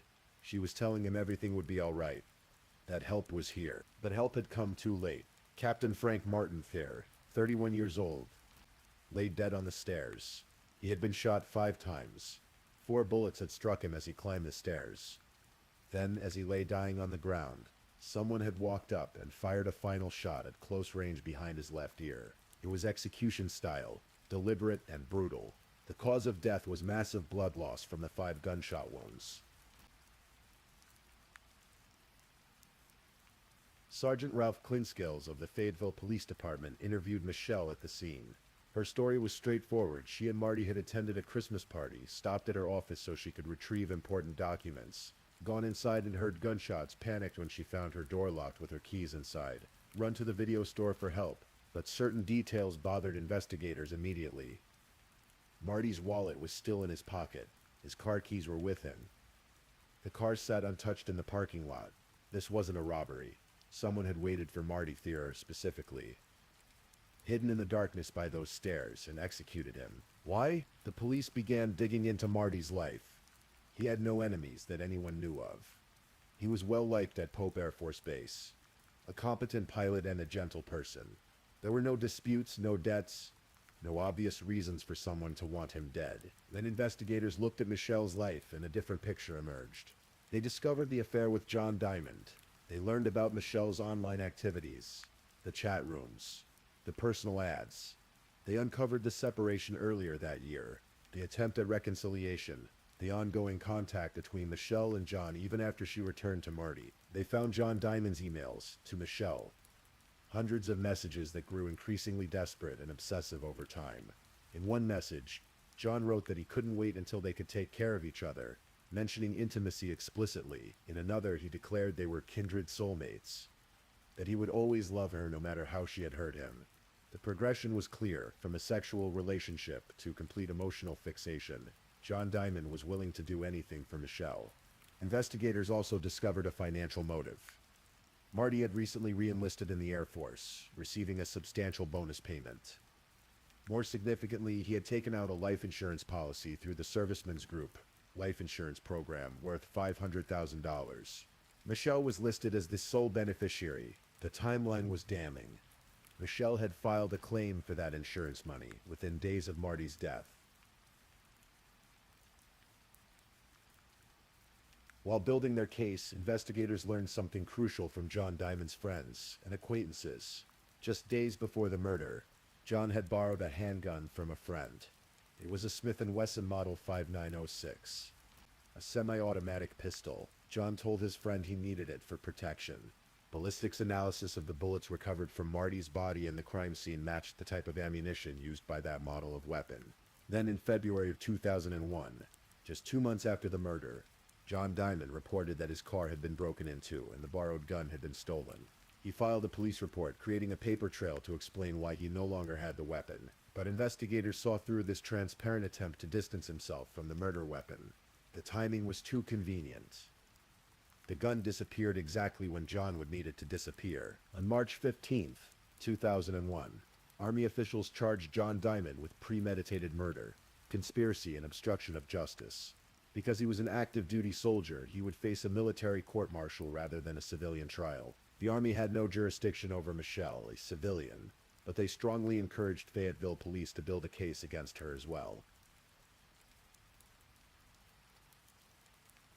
John Diamond's court-martial began in August of 2001 at Fort Bragg. The case presented by military prosecutors was circumstantial but compelling. They established John's obsessive relationship with Michelle. They presented the borrowed gun. They showed his suspicious report of its theft. They demonstrated that he had the motive, means, and opportunity to commit the murder. The prosecution's theory was clear.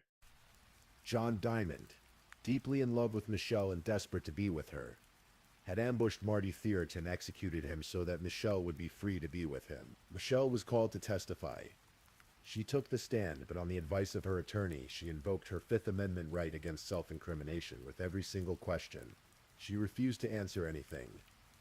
Her silence spoke volumes to the military jury. The defense tried to argue that Michelle had manipulated John, that she was the true mastermind who had used John's infatuation to convince him to commit murder. They suggested John was a victim of manipulation, acting on Michelle's behalf. On August 28, 2001, the 6-member military panel found John Diamond guilty on all counts: premeditated murder, conspiracy, and obstruction of justice.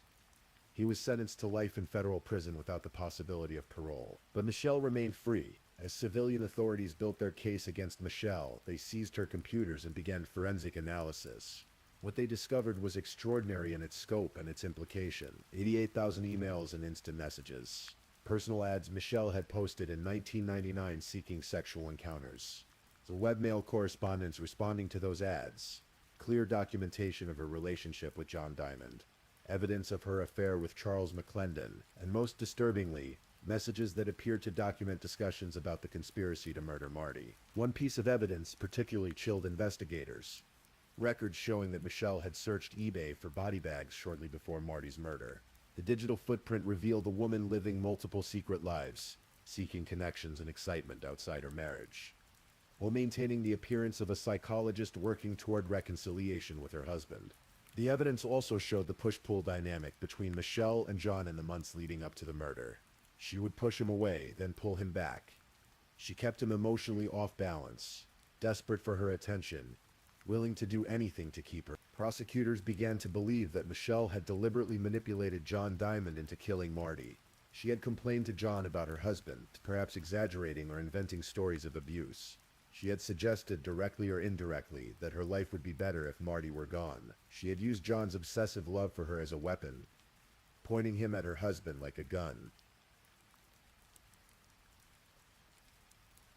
On May 16, 2002, a grand jury in Fayetteville indicted Michelle Thull on charges of first-degree murder and conspiracy to commit first-degree murder. Prosecutors announced they would seek the death penalty, arguing the murder was committed for financial gain. But when authorities went to serve the indictment, Michelle was gone. She had been living in New Orleans since shortly after Marty's death, trying to build a new life away from Fayetteville and its memories. But 5 days before the grand jury indicted her, Michelle vanished. She had somehow learned what was coming and fled. For 3 months, U.S. Marshals searched for her. They tracked leads across state lines, piecing together her movements through careful detective work. Michelle had studied how to disappear, how to avoid creating a paper trail, how to obtain false identification. Then in August of 2002, U.S. Marshals received a tip that led them to a small cottage in Fort Lauderdale, Florida. They knocked on the door and a woman answered. She looked like Michelle Furrier, but different.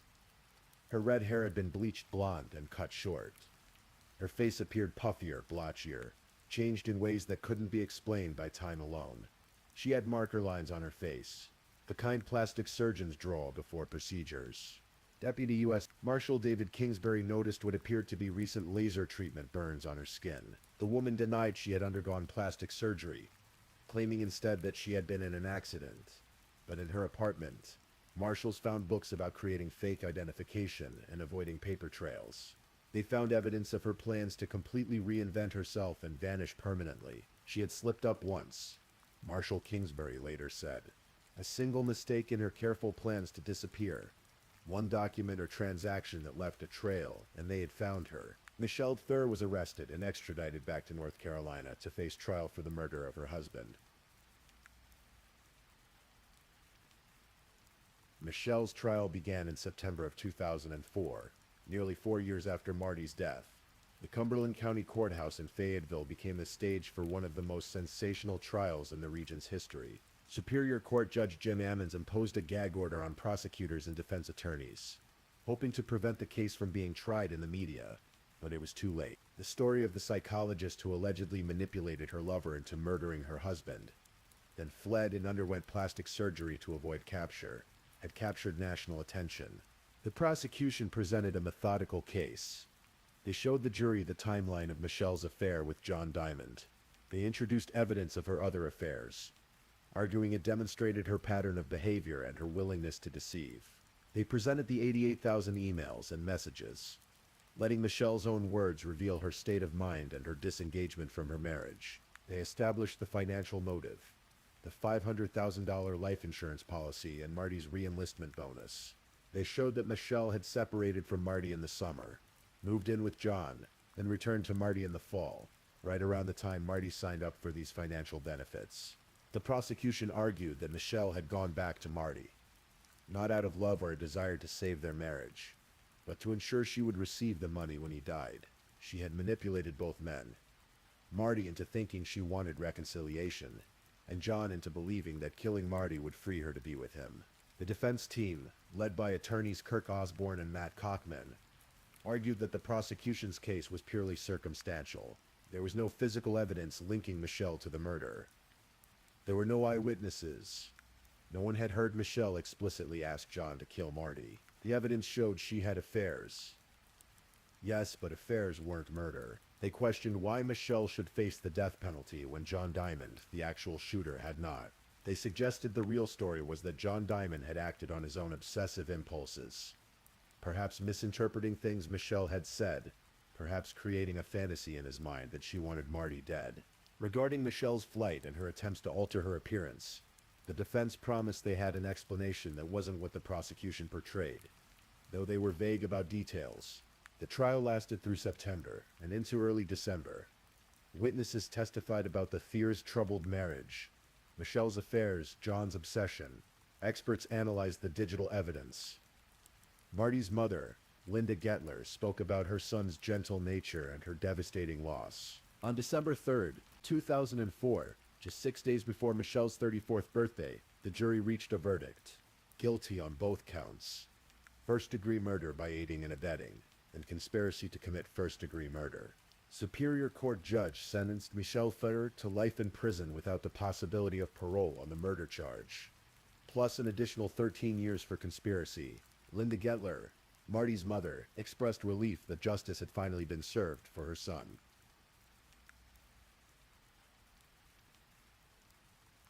Michelle Ferrer was transported to the North Carolina Correctional Institute for Women in Raleigh to begin serving her sentence.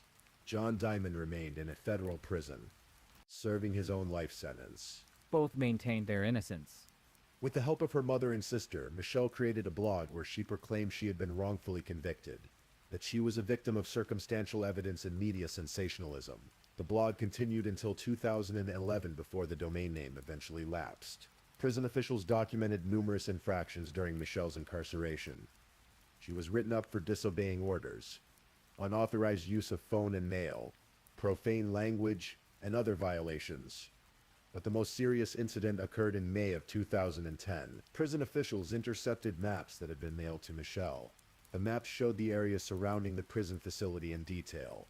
The North Carolina Department of Correction charged Michelle with attempted escape, even though she had never physically left the prison grounds. Officials believed the maps indicated she was planning an escape attempt. Michelle was given 45 days in solitary confinement as punishment. Prison officials never publicly identified who sent her the maps, but that person was permanently banned from contacting or visiting Michelle.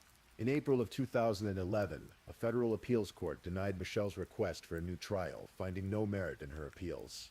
Remarkably, in 2010, John Diamond filed a lawsuit against his prison, alleging that officials were censoring his letters to his wife in violation of his First Amendment rights. Yes, his wife. John Diamond had married someone while in prison, and he wanted to write her explicit letters without interference. The lawsuit sought $1 million in punitive damages. The outcome of this lawsuit is lost to the public record, but it speaks to John Diamond's continued sense of entitlement, even behind bars. Today, Michelle Ferrer is 54 years old. She remains incarcerated at the Anson Correctional Institution in Polkton, North Carolina, serving her life sentence without possibility of parole. John Diamond, now 50 years old, is imprisoned at the Federal Correctional Institution, Coleman Medium in Wildwood, Florida, also serving life without parole. Captain Frank Martin Marty. Ferrer never got to see his 32nd birthday. He never got to fulfill the potential of his Air Force career. He never got to find the happiness that had eluded him in his marriage. His mother, Linda Gettler, continues to remember him as the gentle, kind young man who wouldn't say a bad word about anyone. The case of Marty Ferrer's murder has been featured in numerous true crime documentaries and television programs. It remains a cautionary tale about the dangers of obsession, manipulation, and the dark places that unhappy relationships can lead when greed and desperation take control. In the end, this story is about three people whose lives became fatally entangled. A husband trying to save his marriage, a wife seeking escape from loneliness and disappointment, a lover willing to do anything for the woman he believed he loved. It's about the choices we make in moments of weakness, and how those choices can echo through time, destroying lives and families. It's about the digital trails we leave behind, the evidence of our secret selves preserved in emails and messages we never imagined anyone else would read. Most of all, it's about a gentle man named Marty Ferrer, who climbed a set of stairs on a December night, trusting his wife, trying to be helpful, never knowing that someone waited in the darkness for him. Please, I'm just putting it out there. If you're still awake and listening, drop a comment. Let me know where you're tuning in from, the time in your part of the world, or just say something to let me know you're still with me. And of course, if you haven't already, like this video and subscribe so you don't miss the next true crime story for sleep. Now, let's move on to our fourth story.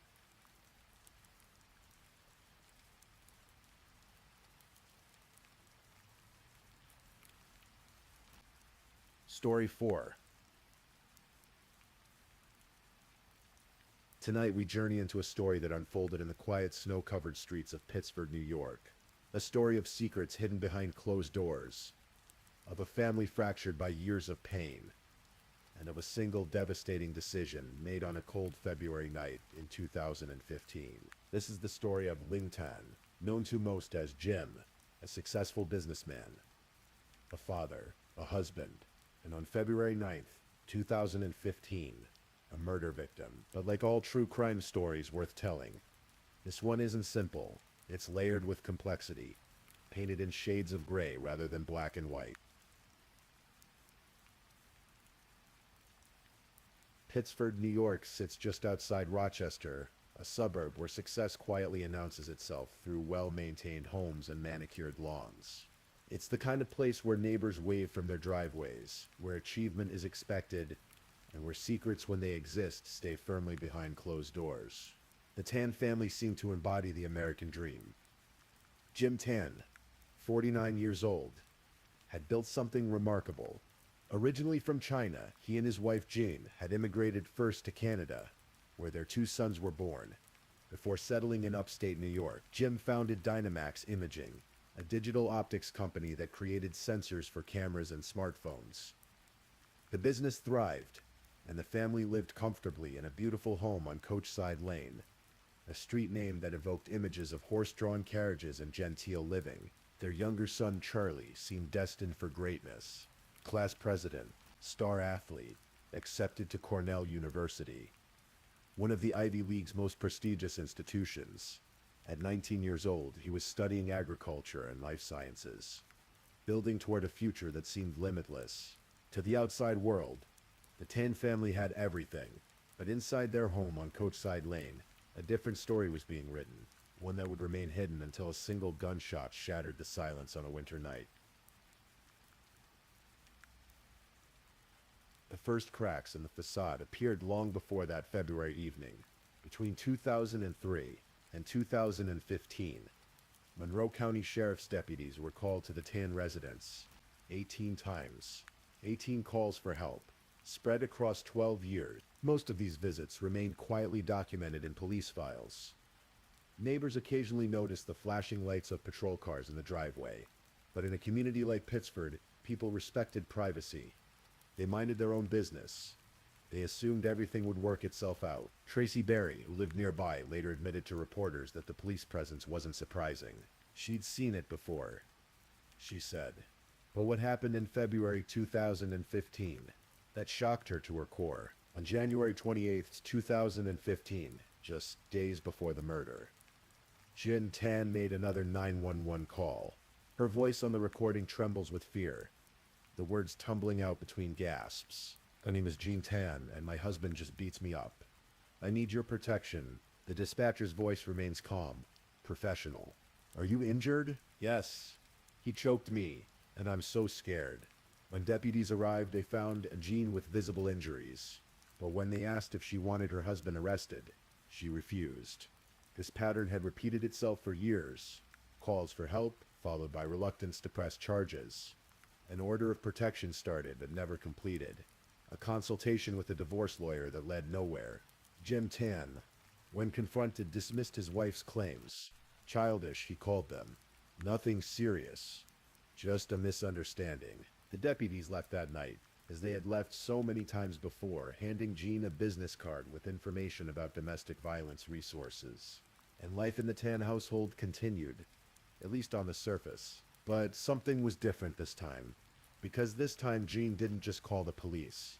She also called her son. Charlie Tan had left for Cornell University seeking normalcy, achievement, a life beyond the chaos of his childhood home. His friends at school knew him as kind, gentle, someone who kept his emotions carefully controlled. Anna Valentine, one of his closest friends, later told reporters she had no idea what Charlie's home life was like. He never talked about it. He was very good at hiding pain, but distance didn't provide escape. Even at Cornell, Charlie couldn't outrun the situation at home.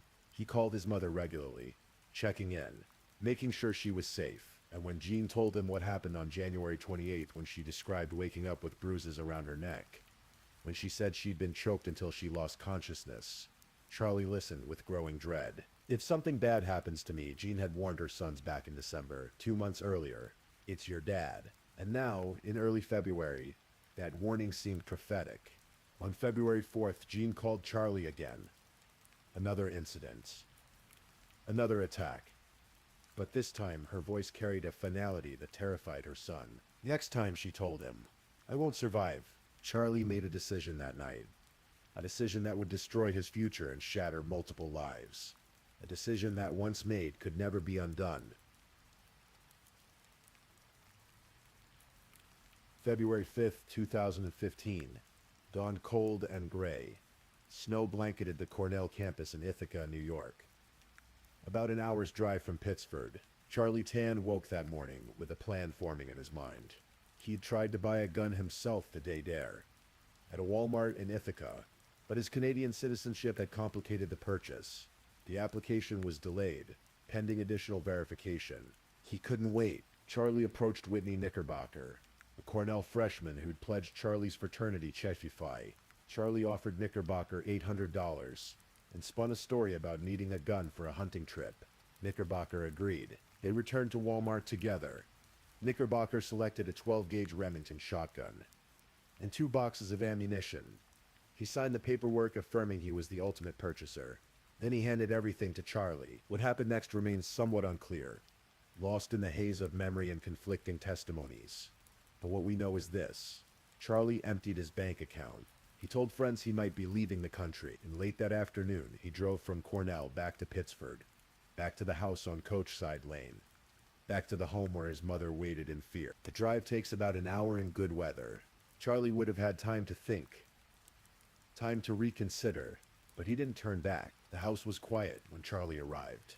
Snowdrifts lined the driveway. Inside, Jim Tan sat at his desk in the second-floor study, working late as he often did. Years later, in a sworn affidavit filed in federal court, Charlie would describe what happened next in stark, simple terms. I entered my parents' home through the back door, walked upstairs, turned into my father's office, and shot my father 3 times as he was sitting at his desk. The first shot struck Jim in the chest. The second hit his arm. The third, fired at close range, tore through his face. I knew I had killed him, Charlie wrote. The sound of the gunshots shattered the winter silence. Smoke drifted in the cold air of the study. Jim Tan slumped forward at his desk. His face unrecognizable, his life ended in seconds. Charlie stood there, the shotgun in his hands, and in that moment he understood the magnitude of what he'd done. I knew that in killing my father, I would be throwing away my future, he later wrote. But I wasn't thinking of that after the February 4th call. I did not think past getting a gun, shooting my father, taking my mother to Canada, and fleeing to China. He'd acted, he said, to protect his mother. He'd seen no other way. But now, standing in his father's office with the body growing cold before him, the reality crashed down. 4 days passed before anyone reported the murder. 4 days of silence, of cleanup, of desperate planning. On February 9th, at approximately 6:10 in the evening, Jean Tan called 911. The dispatcher answered to the sound of a woman crying, her words nearly incomprehensible through her distress. My name is Jean Tan, she managed to say. I heard an argument. My son was talking to my husband. Ma'am, what's going on? I heard a shot. Does somebody in the house have a gun? Yes. Does somebody need an ambulance? A pause. Then he's dead. My husband is dead. When Monroe County Sheriff's deputies arrived at 37 Coachside Lane, they found Charlie and Jean standing in the driveway, waiting. The flashing red and blue lights painted the snow in garish colors. Deputy Christopher Cooper approached Charlie. The young man looked calm, almost eerily so. When asked where his father was, Charlie replied simply, "He's upstairs," and then before Cooper could say anything else, Charlie spoke again. The words came out flat, matter of fact, as if reciting something he'd rehearsed. He's dead. I had to do it. He was going to kill my mom. Inside the house, deputies found Jim Tan's body exactly where Charlie had left it, seated at his desk in the second-floor study. The scene was gruesome. Jim's face was destroyed, nearly unrecognizable. Blood had pooled and dried. The metallic smell of death hung heavy in the cold air. In the garage, deputies discovered the shotgun. Charlie was arrested and charged with second-degree murder, a Class A1 felony. If convicted, he faced 25 years to life in prison. As news of the arrest spread through Pittsford and Cornell, Charlie's friends struggled to reconcile the gentle young man they knew with the crime he'd admitted to committing. Anna Valentine and Josh Idem, two of Charlie's closest friends from high school, were devastated. "I had no idea about his family situation," Anna told reporters. "He kept it all to himself. He was very good at hiding it." Within days, Anna created an online fundraising page to help with Charlie's legal defense. Hundreds of people donated, expressing support for someone they described as kind, caring, someone who must have been desperate to take such drastic action. But public opinion was divided. Some saw Charlie as a murderer who'd callously executed his father. Others viewed him as a victim himself, a young man pushed to an unbearable breaking point by years of witnessing his mother's abuse. Charlie's defense attorneys, James Nobles and Brian DeCarolis, built their case around domestic violence. They painted a picture of systematic abuse spanning years, of a household ruled by fear, of a mother who'd been beaten and choked and terrorized. The 911 call from January 28th became crucial evidence. Jurors heard Gene's terrified voice. "He choked me, and I'm so scared." Neighbors testified the police had been called to the house repeatedly. Deputies confirmed they'd left Gene with domestic violence resources. Former employees of Dynamax Imaging took the stand, describing Jim as a bully, someone who berated workers, who behaved childishly when things didn't go his way, who made the workplace miserable. It was almost as if we were put in the hell that Charlie lived in for a brief moment. Nobles later reflected on the hell that Gene lived in for a brief moment. But the prosecution, led by District Attorney Sandra Dorley and Prosecutor William Gargan, argued something different. They acknowledged the abuse. They didn't deny it, but they maintained that domestic violence, however severe, didn't justify murder. "This case is about Charlie's deliberate decision to kill his father," Gargan told the jury, and the prosecution had evidence of deliberation. Charlie had tried to buy a gun himself, failed, then recruited someone else to purchase it for him. He'd emptied his bank account. He'd told friends he might flee the country. These weren't the actions of someone acting in the heat of passion, they argued. These were the actions of someone planning murder. The trial began in September 2015, 8 months after the killing.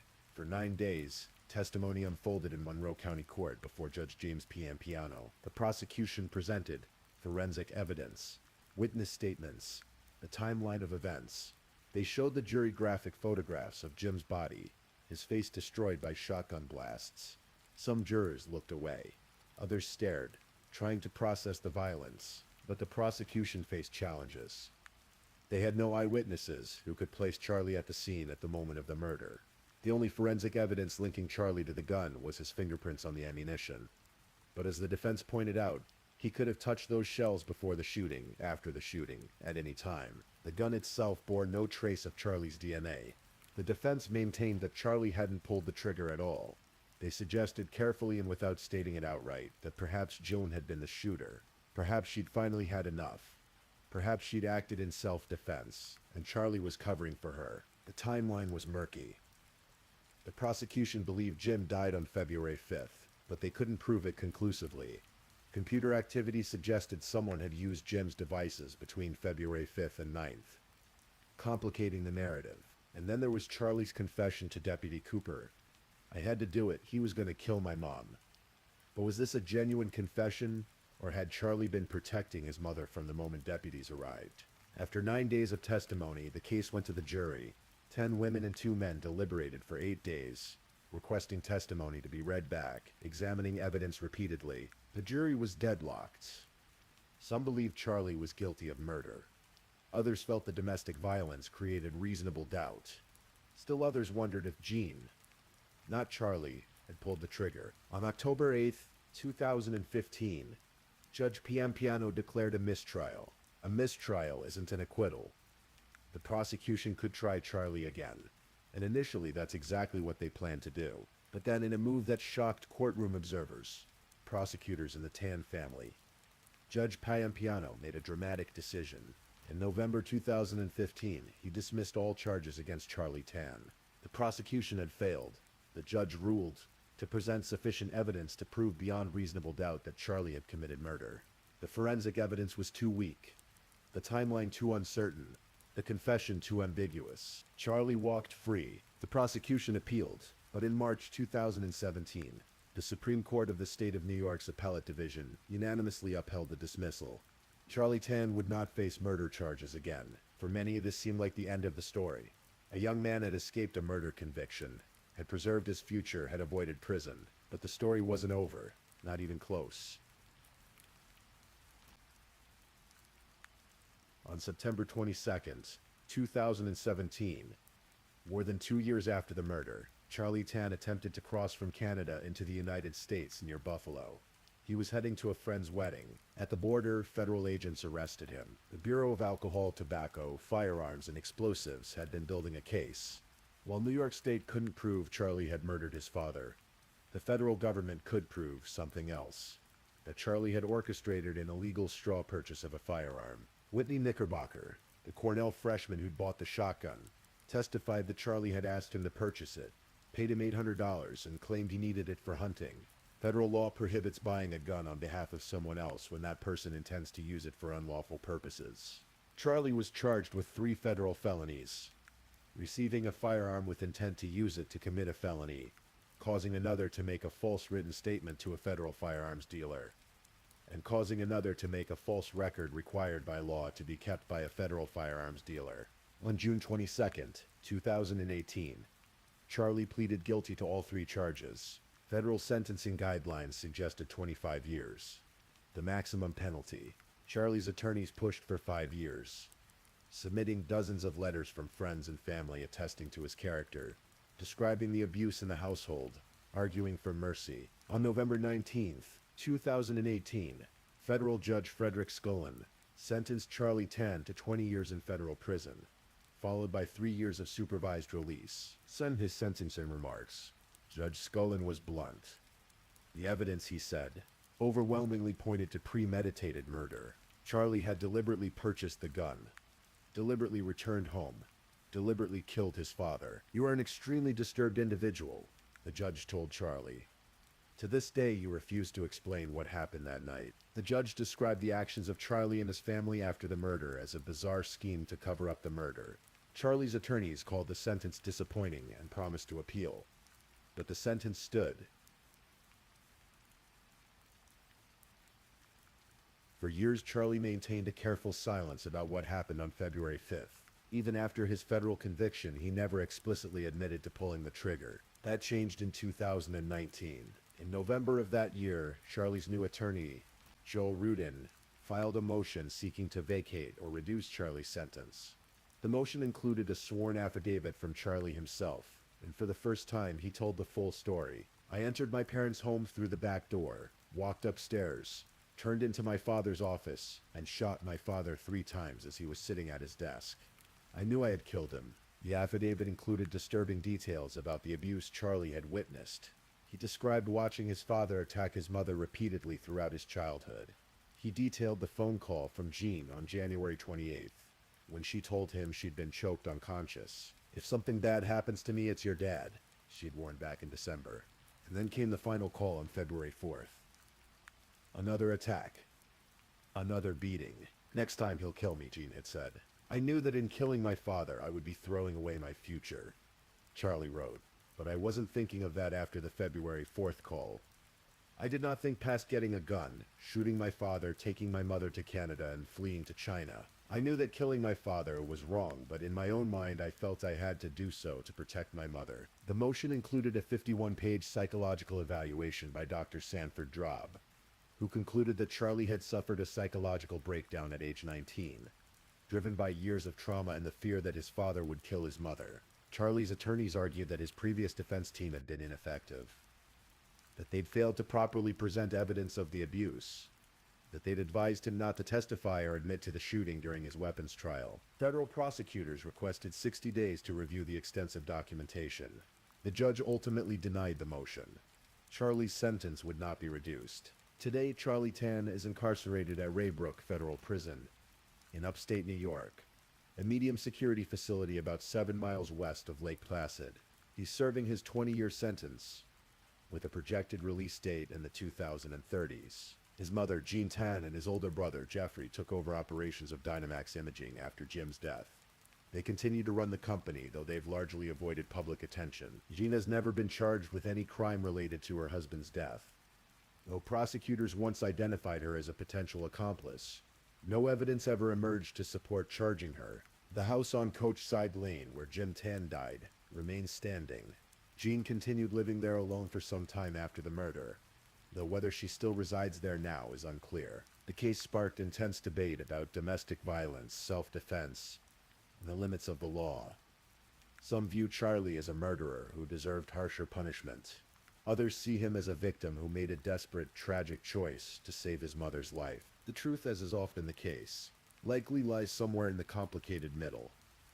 Charlie Tan was not a cold-blooded killer who murdered for money or revenge, but he also wasn't acting in immediate self-defense when he shot his father. He planned the killing, obtained a weapon through illegal means, and executed his father in a moment when no immediate threat existed. He acted, he said, out of love for his mother and fear for her life. Whether that justifies what he did remains a question each person must answer for themselves. The story of Ling Tan's murder reminds us that the most devastating tragedies often unfold behind closed doors, in homes that appear peaceful from the outside, in families that seem successful and intact. 18 calls to police over 12 years. 18 opportunities for intervention, and yet the abuse continued, escalating until a 19-year-old college student believed murder was his only option. What could have been different? If Jean had pressed charges? If Charlie had told someone at Cornell what was happening? If neighbors had done more than notice police cars in the driveway? These questions haunt the case like ghosts, unanswerable and eternal. In the end, 3 lives were destroyed on February 5th, 2015. Jim Tan's life ended in violence. Charlie Tan's future evaporated in seconds, and Jean Tan lost both her husband and her son, left to carry the weight of what happened in that house alone. The snow has long since melted from Coachside Lane. New families have moved into neighboring homes. Life in Pittsford has returned to its quiet, prosperous routine. But in a federal prison in upstate New York, a young man serves out his sentence, day by day living with the knowledge that he can never undo what he did, never reclaim the future that once seemed so bright. Then in the silence of whatever home she now occupies, Jean Tan lives with her own burdens. The memory of abuse, the loss of her husband, the absence of her son. Some crimes have clear heroes and villains. Others, like this one, have only victims and the devastating consequences of secrets kept too long. Please, if you're still awake, let's move on to our last story.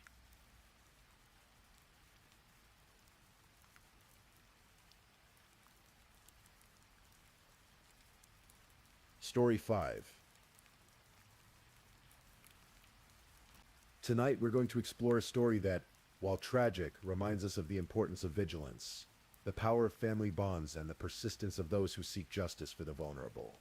This is a true crime story, but it's told for rest, for reflection, in the quiet hours when we process the complexities of our world. Let the rhythm of the narrative carry you gently forward, as we remember a little boy named Blue, whose brief life mattered deeply to those who loved him. Take another breath, and let's begin.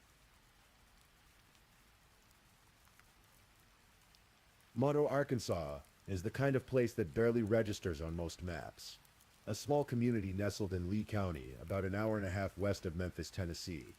Monroe exists in that quintessentially American rural landscape where everybody knows everybody, where the pace of life moves slowly, and where neighbors wave to one another from porches that have stood for generations. The town sits in the Arkansas Delta region, where the land stretches flat and wide, where cotton fields once dominated the economy, and where the Mississippi River's influence can still be felt in the rich soil and humid summers.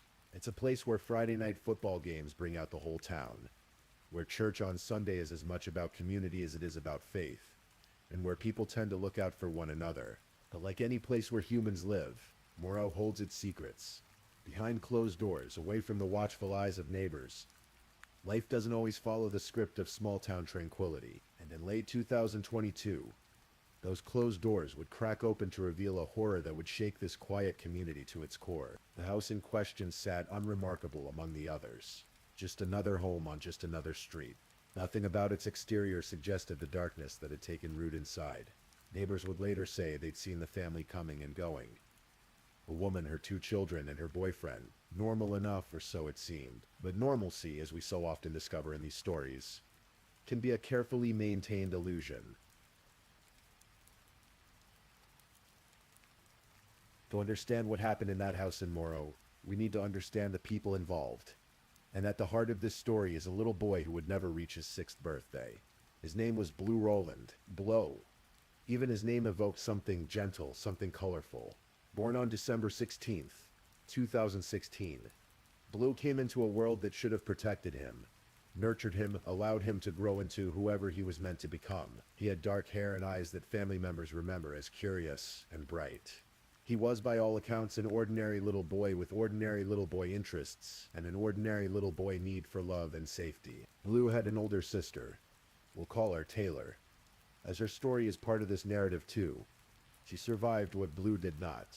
Taylor was 6 years old in December of 2022, just a year older than her brother. The 2 children shared a bond, as siblings often do, navigating the complexities of their young lives together. Their mother was Ashley Rowland, who was 28 years old at the time of these events. Ashley's life story, like many, held complications. She'd been married before to the children's father, Dustin Rowland, but that relationship had dissolved. The details of any marriage's end are always intricate, filled with the kind of nuances that outsiders can never fully grasp. What we know is that by 2022, Ashley and Dustin were separated, and a custody arrangement existed for the children. Ashley's parents, particularly the children's paternal grandmother, Karen Rowland, had been fighting for visitation rights with Blue and Taylor. These weren't the circumstances you'd hope for in any family. Grandparents having to go through legal channels just to see their grandchildren. But family dynamics are rarely simple, and the Rowland family was no exception. Then there was Nathan Bridges, 33 years old. Bridges had become Ashley's boyfriend, and by the summer of 2022, the family, Ashley, Blue, Taylor, and Bridges, had moved into the house in Morrow. The house, as it happens, belonged to Bridges, not Ashley. This detail would prove significant later. Neighbors noticed the family's arrival. A woman with 2 young children and her boyfriend. Nothing remarkable. Nothing that raised alarm bells. The children played outside sometimes. The adults came and went.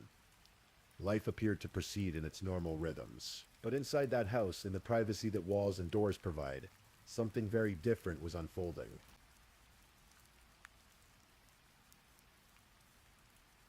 Summer turned to fall in 2022. The Arkansas heat gradually gave way to cooler temperatures. The school year began for children across the state, and in the house in Morrow, Blue and Taylor were becoming increasingly isolated from the outside world. The legal battle over visitation rights provides our first window into the growing dysfunction. Karen Rowland, the children's paternal grandmother, had been trying desperately to maintain contact with her grandchildren. This wasn't simply a matter of a grandmother wanting to spend time with her beloved grandkids, though that was certainly part of it. Karen sensed something was wrong. According to court records, her son Dustin Rowland had reopened a custody case in September of 2022, filing a complaint that alleged Ashley had failed and refused to allow visitation as ordered by the court. This wasn't an unusual situation in contentious custody arrangements, but the timing is notable. Dustin filed this complaint on September 14th. 5 days earlier, on September 9th, little Blue Rowland had died. Nobody outside that house knew it yet. Not Dustin, not Karen, not the authorities. The life of a 5-year-old boy had been extinguished. And the world continued on, unaware. The reasons for the isolation become clearer when we consider what was happening behind those closed doors. The children were being subjected to treatment that can only be described as torture, ferns, malnutrition, injuries that would make even the most hardened investigators recoil. An incident had occurred in the months before September that gives us insight into just how serious the situation had become. According to family members, Nathan Bridges had allegedly pulled a gun on Dustin Rowland, the children's father. The specifics of that confrontation aren't entirely clear, but the result was definitive. A lawyer advised the Rowland family not to go to the house, and so the children remained, cut off from the family members who might have saved them, trapped in an environment that was becoming increasingly dangerous with each passing day. September 9th, 2022 was a Friday. Whatever happened that day between Nathan Bridges and 5-year-old Blue would cost the child his life. The details that emerged later, in court documents and police affidavits, paint a picture so disturbing that it's difficult to process. But in the interest of understanding what happened, and in the interest of honoring Blue's memory, we must confront these facts. According to the account that Ashley Rowland would later give to investigators, the fatal incident began with something seemingly trivial. Nathan Bridges deliberately stuck his finger into Blue's mouth. The reason for this action remains unclear.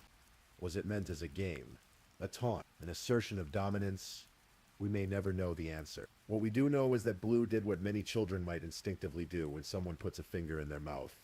Unexpectedly, he bit down. Bridges' response was swift and brutal.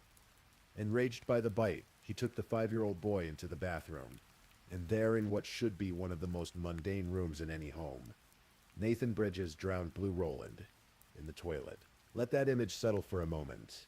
A grown man, someone who should have been protecting this child, instead using his size and strength to hold a small boy's head underwater until the life left his body. The terror Blue must have felt in those final moments is almost unimaginable. Ashley Rowland told police that she did nothing to stop it.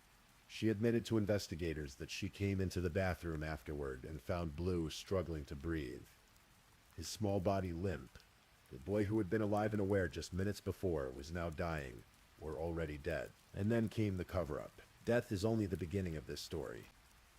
What happened next compounds the horror, transforming an already unthinkable act into something even more disturbing. Nathan Bridges made a decision.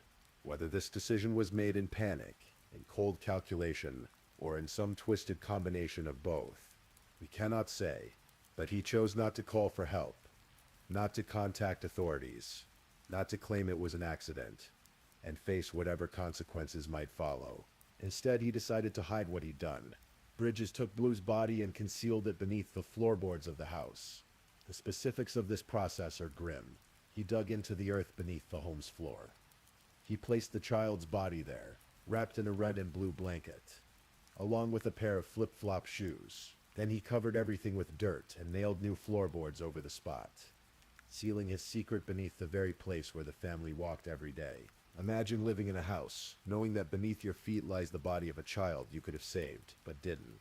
The psychological compartmentalization required to go about daily life under those circumstances is difficult to fathom. And Ashley Rowland went along with it, whether from fear, from complicity, or from some terrible combination of both.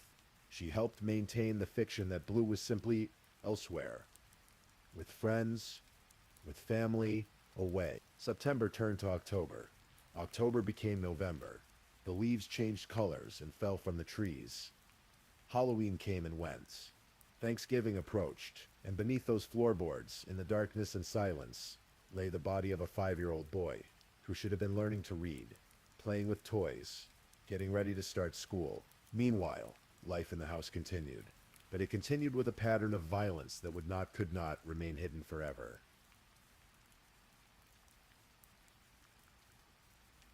While Blue lay hidden beneath the floor, his sister Taylor was enduring her own nightmare. The violence that had claimed Blue's life hadn't ended with his death. If anything, it had continued, perhaps even escalated. Court documents and medical records would later reveal the extent of Taylor's injuries. Burns covered her head, severe burns that doctors would later determine were caused when Nathan Bridges held the 6-year-old child under scalding hot water. This wasn't an accident, like a child getting burned reaching for a hot stove. This was deliberate punishment, as Bridges himself would later characterize it, for behavior issues. The burns were extensive enough to cause severe scabbing. The pain must have been excruciating, and when those scabs formed, more injuries appeared. Puncture wounds that looked as if scissors had been used to pierce the skin on her head. Marks around her neck, consistent with strangulation. Bite marks on her legs. Several fractured ribs. An old leg injury that had healed incorrectly because it had never received proper medical attention. Taylor's body had become a canvas of abuse, each injury telling its own story of violence and neglect. Medical professionals who examined her would later discover she was severely malnourished, weighing just 36 pounds at age 6, significantly underweight for a child her age. How does a child survive such treatment? What reserves of strength and resilience must a 6-year-old summon to endure day after day of pain, hunger, and fear? We can only imagine Taylor somehow held on, her small body battered but her spirit unbroken, until the day when help would finally arrive. That day came in December, 3 months after her brother's death. 3 months of living in a house with Blue's body hidden beneath the floor. 3 months of additional abuse and suffering. But December 16th, 2022 would be different. Karen Rowland had never stopped fighting for her grandchildren. Through legal channels, through court orders, through sheer determination, she had finally secured the right to see Blue and Taylor again. A court order for visitation had been granted, and on December 16th, she was coming to the house in Morrow to pick up the children. December 16th. The day carries significance. It was Blue's birthday. He would have turned 6 years old that day. Instead, he had been dead for 3 months. Though Karen didn't know that yet, she was coming to celebrate with him. To see him and his sister, to perhaps spend some normalcy with the grandchildren she'd been kept from for so long. When Karen arrived at the house on that Friday evening, she expected to be greeted by 2 children. Instead, Ashley brought out only Taylor. The moment Karen saw her granddaughter, she knew something was terribly wrong. The little girl had visible injuries, scabs on her head that had formed over burns. But Ashley had an explanation ready. Allergic reaction, she claimed. Nothing to worry about. Karen wasn't buying it. Her grandmother knows her grandchildren. She knows when something is wrong, and she could hear Taylor whimpering inside the house. The sound of a child in pain is unmistakable. And Karen had heard it before. Ashley brought the girl out. I heard Taylor whimpering, Karen would later tell reporters. Of course I didn't know what was going on, and I bust through the door myself because I didn't like the whimpering. Sounded like she was hurting. The scene that confronted Karen when she burst through that door defies easy description. Her granddaughter clearly injured, clearly suffering. Her grandson nowhere to be seen. And Ashley Rowland offering explanations that didn't add up. Karen made the decision that would ultimately bring this horror to light. She took Taylor from the house. She didn't wait for permission. She didn't accept the explanations. She grabbed her granddaughter and got her to safety, rushing her to the hospital in Forest City. At the hospital, medical professionals immediately recognized that they weren't looking at allergic reactions. They were looking at abuse, severe burns, malnutrition, multiple injury. Taylor was quickly transferred to Le Bonaire Children's Hospital in Memphis, where she could receive specialized care. And Karen? Karen knew that if Taylor was in this condition, something must have happened to Blue. She called other family members. They went to the house in Morrow. They confronted Ashley and Nathan, and eventually the truth began to emerge. There's a moment in many true crime stories where the facade finally cracks, where the pretense becomes impossible to maintain, where the weight of guilt or the pressure of confrontation forces the truth into the light. For Ashley Rowland and Nathan Bridges, that moment came on December 16th, 2022, when family members arrived at the house and began asking questions, demanding questions that wouldn't accept vague non-answers. Something shifted. Maybe it was the realization that Taylor's condition would raise inevitable questions. Maybe it was simple exhaustion from carrying the secret for 3 months. Maybe it was the confrontation itself. The presence of angry, grieving family members who weren't going to leave without answer. According to family accounts, Ashley and Nathan eventually confessed. They admitted that Blue was dead. They called it an accident, that word people often use to minimize, to suggest that what happened wasn't intended, wasn't as bad as it seems. But this was no accident. Ashley told family members where to find Blue's body. She gave them the details. The bathroom, the toilet, the burial beneath the floorboards. And at some point during this horrific revelation, someone called the police. Karen Rowland, speaking with investigators, shared what she'd learned. Her grandson wasn't with friends. He wasn't staying with relatives. He was buried under the floor of the house in Morrow. He had been there for 3 months, and he died on September 9th, which was 5 days before her son Dustin had filed the motion to reopen the custody case. The Lee County Sheriff's Office received the call and immediately requested assistance from the Arkansas State Police Criminal Investigation Division. Deputies and special agents converged on the house in Morrow at approximately 10:45 that night. They arrived at a scene that would haunt even experienced investigators. The approach to such a scene requires both professionalism and emotional fortitude. Law enforcement officers know intellectually what their job entails.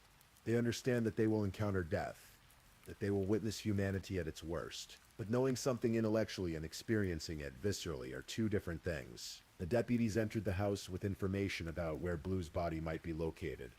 They examined the floor, looking for signs of disturbance, and they found them newly nailed boards in the hallway, different from the surrounding flooring, indicating recent work. The process of removing those boards must have felt surreal. Each nail pulled, each board lifted, brought them closer to confirming what they'd been told. And when the boards came up, they saw disturbed earth beneath, soil that had been dug up and replaced within the past several months. They began carefully removing the top layer of earth, and then they saw a child's flip-flop shoes, red and blue fabric, a blanket. At that point, according to the official reports, the smell became overwhelming, a pungent odor of decay that forced everyone in the house to evacuate. The smell of death is distinctive, unmistakable. Those who've encountered it describe it as something that stays with you, that you can't forget no matter how much you might want to. The full excavation would be completed with the assistance of additional personnel and equipment. And when they finally uncovered what lay beneath those floorboards, they found exactly what Karen Rowland had told them they'd find. The body of Blue Rowland, 5 years old, dead for 3 months, hidden in the darkness beneath the home where he should have been safe, where he should have been loved, where he should have been allowed to grow up. December 16th, 2022. Blue's 6th birthday, the day he should have been blowing out candles and opening presents. Instead, it was the day his body was found. The day his death was finally revealed. The day the investigation into his murder officially began.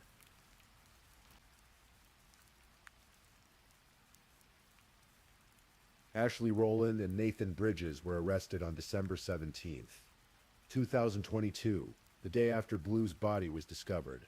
Both were taken into custody and transported to detention facilities in Lee County. The charges filed against them reflected the severity of their crimes. Both faced capital murder, abuse of a corpse, tampering with physical evidence, endangering the welfare of a minor, and battery. Ashley faced 2 additional felony charges of permitting child abuse, reflecting her failure to protect her children from Bridges' violence. The mugshot taken of Ashley at the time of her arrest shows a woman with a visible black eye. The source of that injury remains unclear, but it adds another layer of complexity to an already complicated situation. Was this injury evidence that Ashley herself was a victim of Bridges' violence, or had she sustained it during the confrontation with family members? We don't have definitive answers. Nathan Bridges declined to be interviewed by investigators. He invoked his right to remain silent, as is his legal prerogative.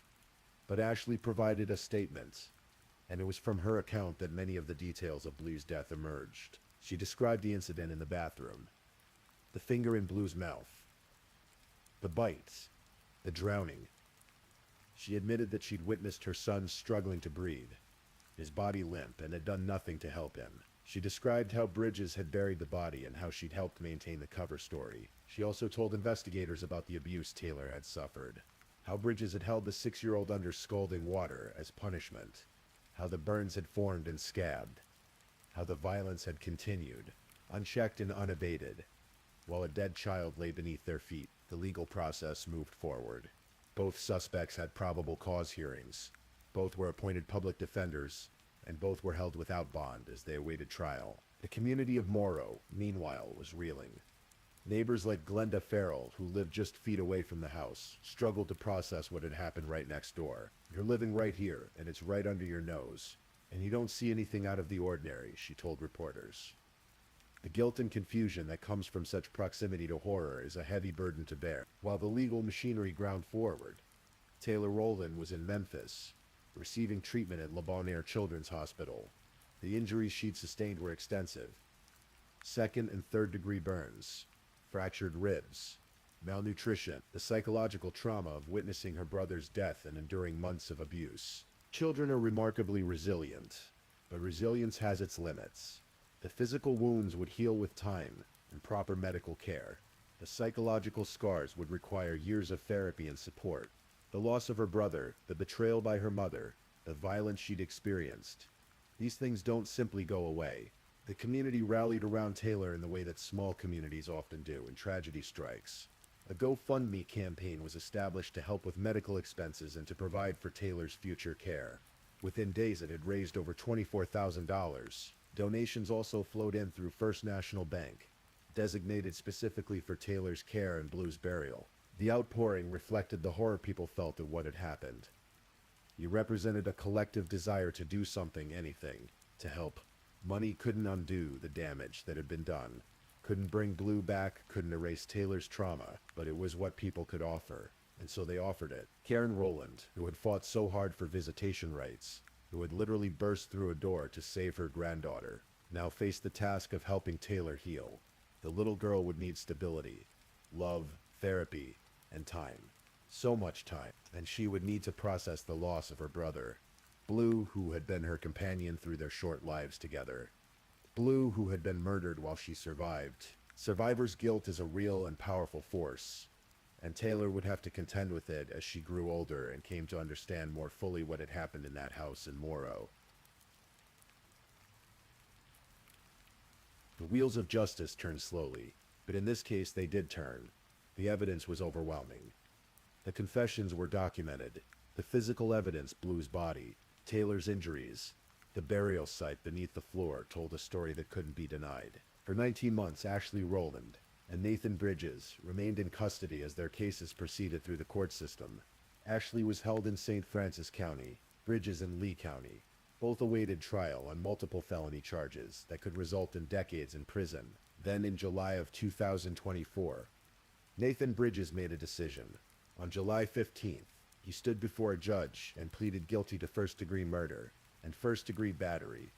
The guilty plea meant he was accepting responsibility for Blue's death and for the injuries inflicted on Taylor. The sentence was severe, but perhaps not surprising. 60 years in the Arkansas Department of Corrections. 60 years for a life that lasted only 5. 60 years for violence against children who were defenseless and vulnerable. 60 years, which means that Bridges, who was 34 years old at sentencing, would be 94 years old before he could potentially be released. Is that justice? The question is impossible to answer definitively. And no sentence can bring Blue back. No amount of prison time can undo the trauma Taylor experienced, but 60 years removes a dangerous individual from society and acknowledges the profound wrongness of what was done. A month later, in August of 2024, Ashley Rowland also stood before a judge. Her case was somewhat different from Bridges. She hadn't directly killed Blue. That was Bridges' act, but she had failed to protect him. She had failed to protect Taylor. She had participated in the cover-up. She had permitted the abuse to continue. On August 8th, Ashley pleaded guilty to 2 counts of permitting abuse of a minor. The court sentenced her to 40 years in the Arkansas Department of Corrections. 40 years for failing to be the one thing she was supposed to be above all else. A mother who protected her children. The sentences were handed down. The defendants were transported to prison. The case in legal terms was closed, but closure and justice are not always the same thing.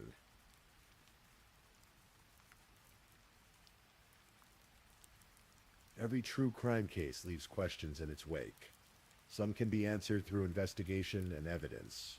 Others remain mysteries that will never be fully resolved. In the case of Blue Rowland, we know the basic facts. We know what happened, who was responsible, and what the consequences were. But the deeper questions, the why questions that haunt us, those are more elusive. Why did Nathan Bridges react with such extreme violence to a child's instinctive reaction? What in his background, his psychology, his worldview made him capable of drowning a 5-year-old boy for biting his finger? The records don't provide a full picture of Bridges' life before these events, but clearly something was deeply, dangerously wrong. Why did Ashley Rowland fail to protect her children? This question is perhaps even more troubling. Mothers are supposed to be the ultimate protectors of their offspring. It's one of the most fundamental relationships in human society. What happened to override that instinct? Was she afraid of Bridges? Was she complicit in a worldview that saw children as objects to be controlled, rather than people to be nurtured? Was she so damaged herself that she couldn't fulfill the role she'd taken on? The black eye in her mugshot suggests she may have been a victim of domestic violence herself. If so, does that explain, if not excuse, her failure to protect Blue and Taylor? The dynamics of abusive relationships are complex. Victims often feel trapped, paralyzed, unable to escape or to seek help. But at what point does being a victim yourself cease to excuse allowing your children to be victimized? These are not comfortable questions, and they don't have comfortable answers. Then there are the systemic questions. Dustin Rowland, the children's father, had reopened the custody case in September, just days after Blue's death. He'd been fighting for access to his children. Why didn't the system work faster? Why were there obstacles to visitation that kept concerned family members away from children who desperately needed intervention? Karen Rowland had been fighting for visitation rights for months. She sensed something was wrong. She persisted in seeking access to her grandchildren. But it took a court order, legal channels, precious time during which Blue died and Taylor suffered. Could this tragedy have been prevented? It's impossible to say with certainty, but the question demands to be asked. Were there warning signs that were missed? Were there opportunities for intervention that weren't taken? In hindsight, with the full knowledge of what happened, it's easy to see all the points where things might have gone differently. But in the moment when information is incomplete and people are making decisions based on what they know, the picture is always less clear. The neighbor Glenda Farrell expressed the confusion that so many people feel in the aftermath of such revelations. You're living right here and it's right under your nose and you don't see anything out of the ordinary. How often does evil hide behind a facade of normalcy? How often do horrors unfold behind closed doors while the world outside continues its regular rhythms? Unaware, these cases force us to confront the limits of what we can know about others' lives, and the difficulty of identifying abuse when those who perpetrate it are skilled at concealment. In the midst of all the horror, all the legal proceedings, all the questions and systemic failures, it's crucial that we not lose sight of the central figure in this story, Blue Rowland himself. He was 5 years old. He liked to play, as all children do. He had dark hair and bright eyes. He had a sister he cared about. He had grandparents who loved him desperately and fought to see him. He had a father who, whatever his own struggles, wanted to be part of his life. Blue was not just a victim. He was not just a statistic in the grim tally of child abuse cases. He was a person, a small person, certainly, one whose personality was still forming, whose potential remained largely unrealized, but a person nonetheless, with thoughts and feelings and experiences and a future that should have stretched out before him for decades. What might Blue have become if he'd been allowed to grow up? Would he have been good at sports or music or math? Would he have been funny or serious or somewhere in between? Would he have gone to college, started a career, fallen in love, had children of his own? We'll never know, because all of that potential was snuffed out in a bathroom on September 9th, 2022. His birthday, December 16th, takes on a poignant significance. He was born on that date in 2016. He would have turned 6 on that date in 2022. Instead, December 16th became the day his body was discovered, the day the world learned what had been done to him. Every year now, December 16th will mark both his birth and the revelation of his death.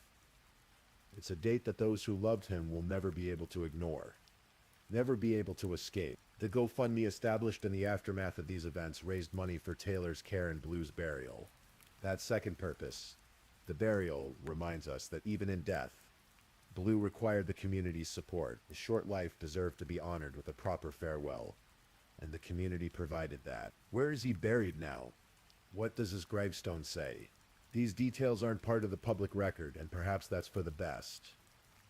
Perhaps Blue deserves some privacy in death that he was denied in life. Perhaps those who loved him deserve a place where they can grieve without the intrusion of public curiosity. What we can say is that Blue Rowland mattered. His life, though brief, had value. His death was a tragedy that should never have occurred, and his memory serves as a reminder of why we must remain vigilant, why we must take seriously the signs of child abuse, why we must act when we suspect a child is in danger. Blue Rowland's case is not unique, and that might be the most disturbing aspect of all. Every year, Hundreds of children die from abuse and neglect in the United States alone. The exact numbers are difficult to pin down. Many cases go unreported, misclassified, or unrecognized. But even conservative estimates are sobering. Children are particularly vulnerable to abuse because they depend entirely on adults for their survival and well-being. They often don't understand that what's happening to them is wrong.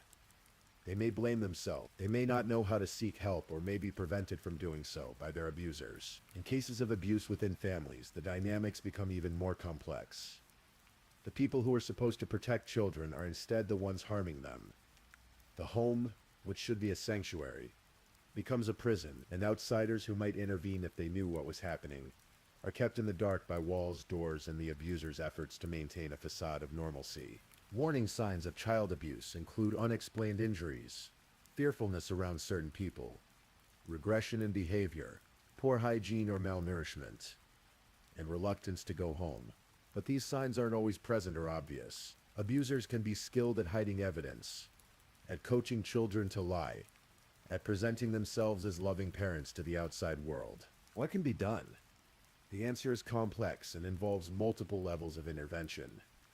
Better funding for child protective services, more training for teachers, doctors, and others who interact with children regularly, stronger legal protections for children, and clearer paths for family members who suspect abuse.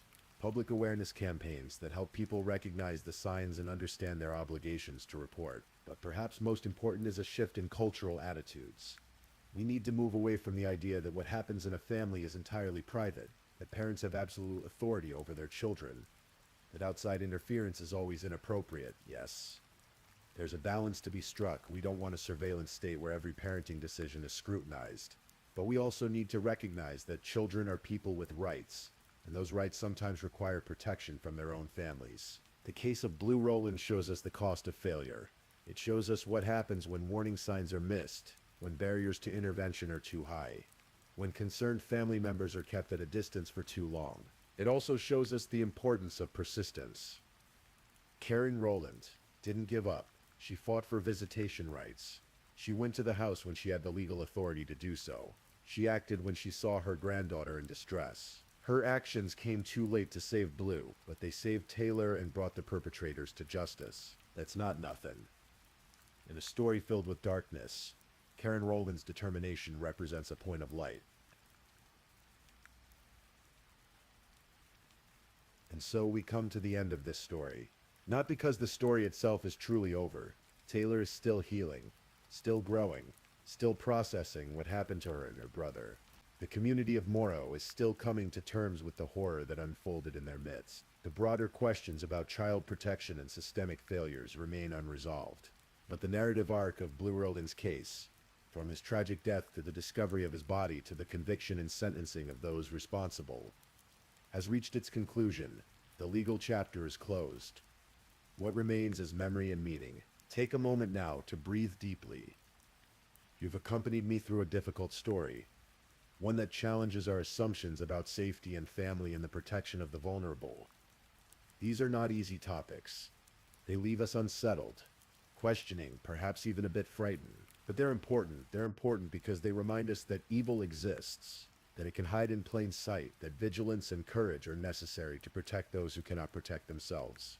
They're important because they honor the memory of children like Blue, whose stories deserve to be told not just as cautionary tales, but as reminders of lives that had value, even if those lives were cut tragically short.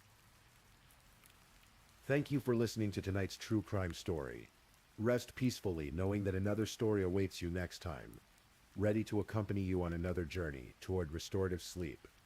But if you're still awake, don't forget to like and subscribe so you don't miss our next true crime stories. And until next time, stay safe and take care.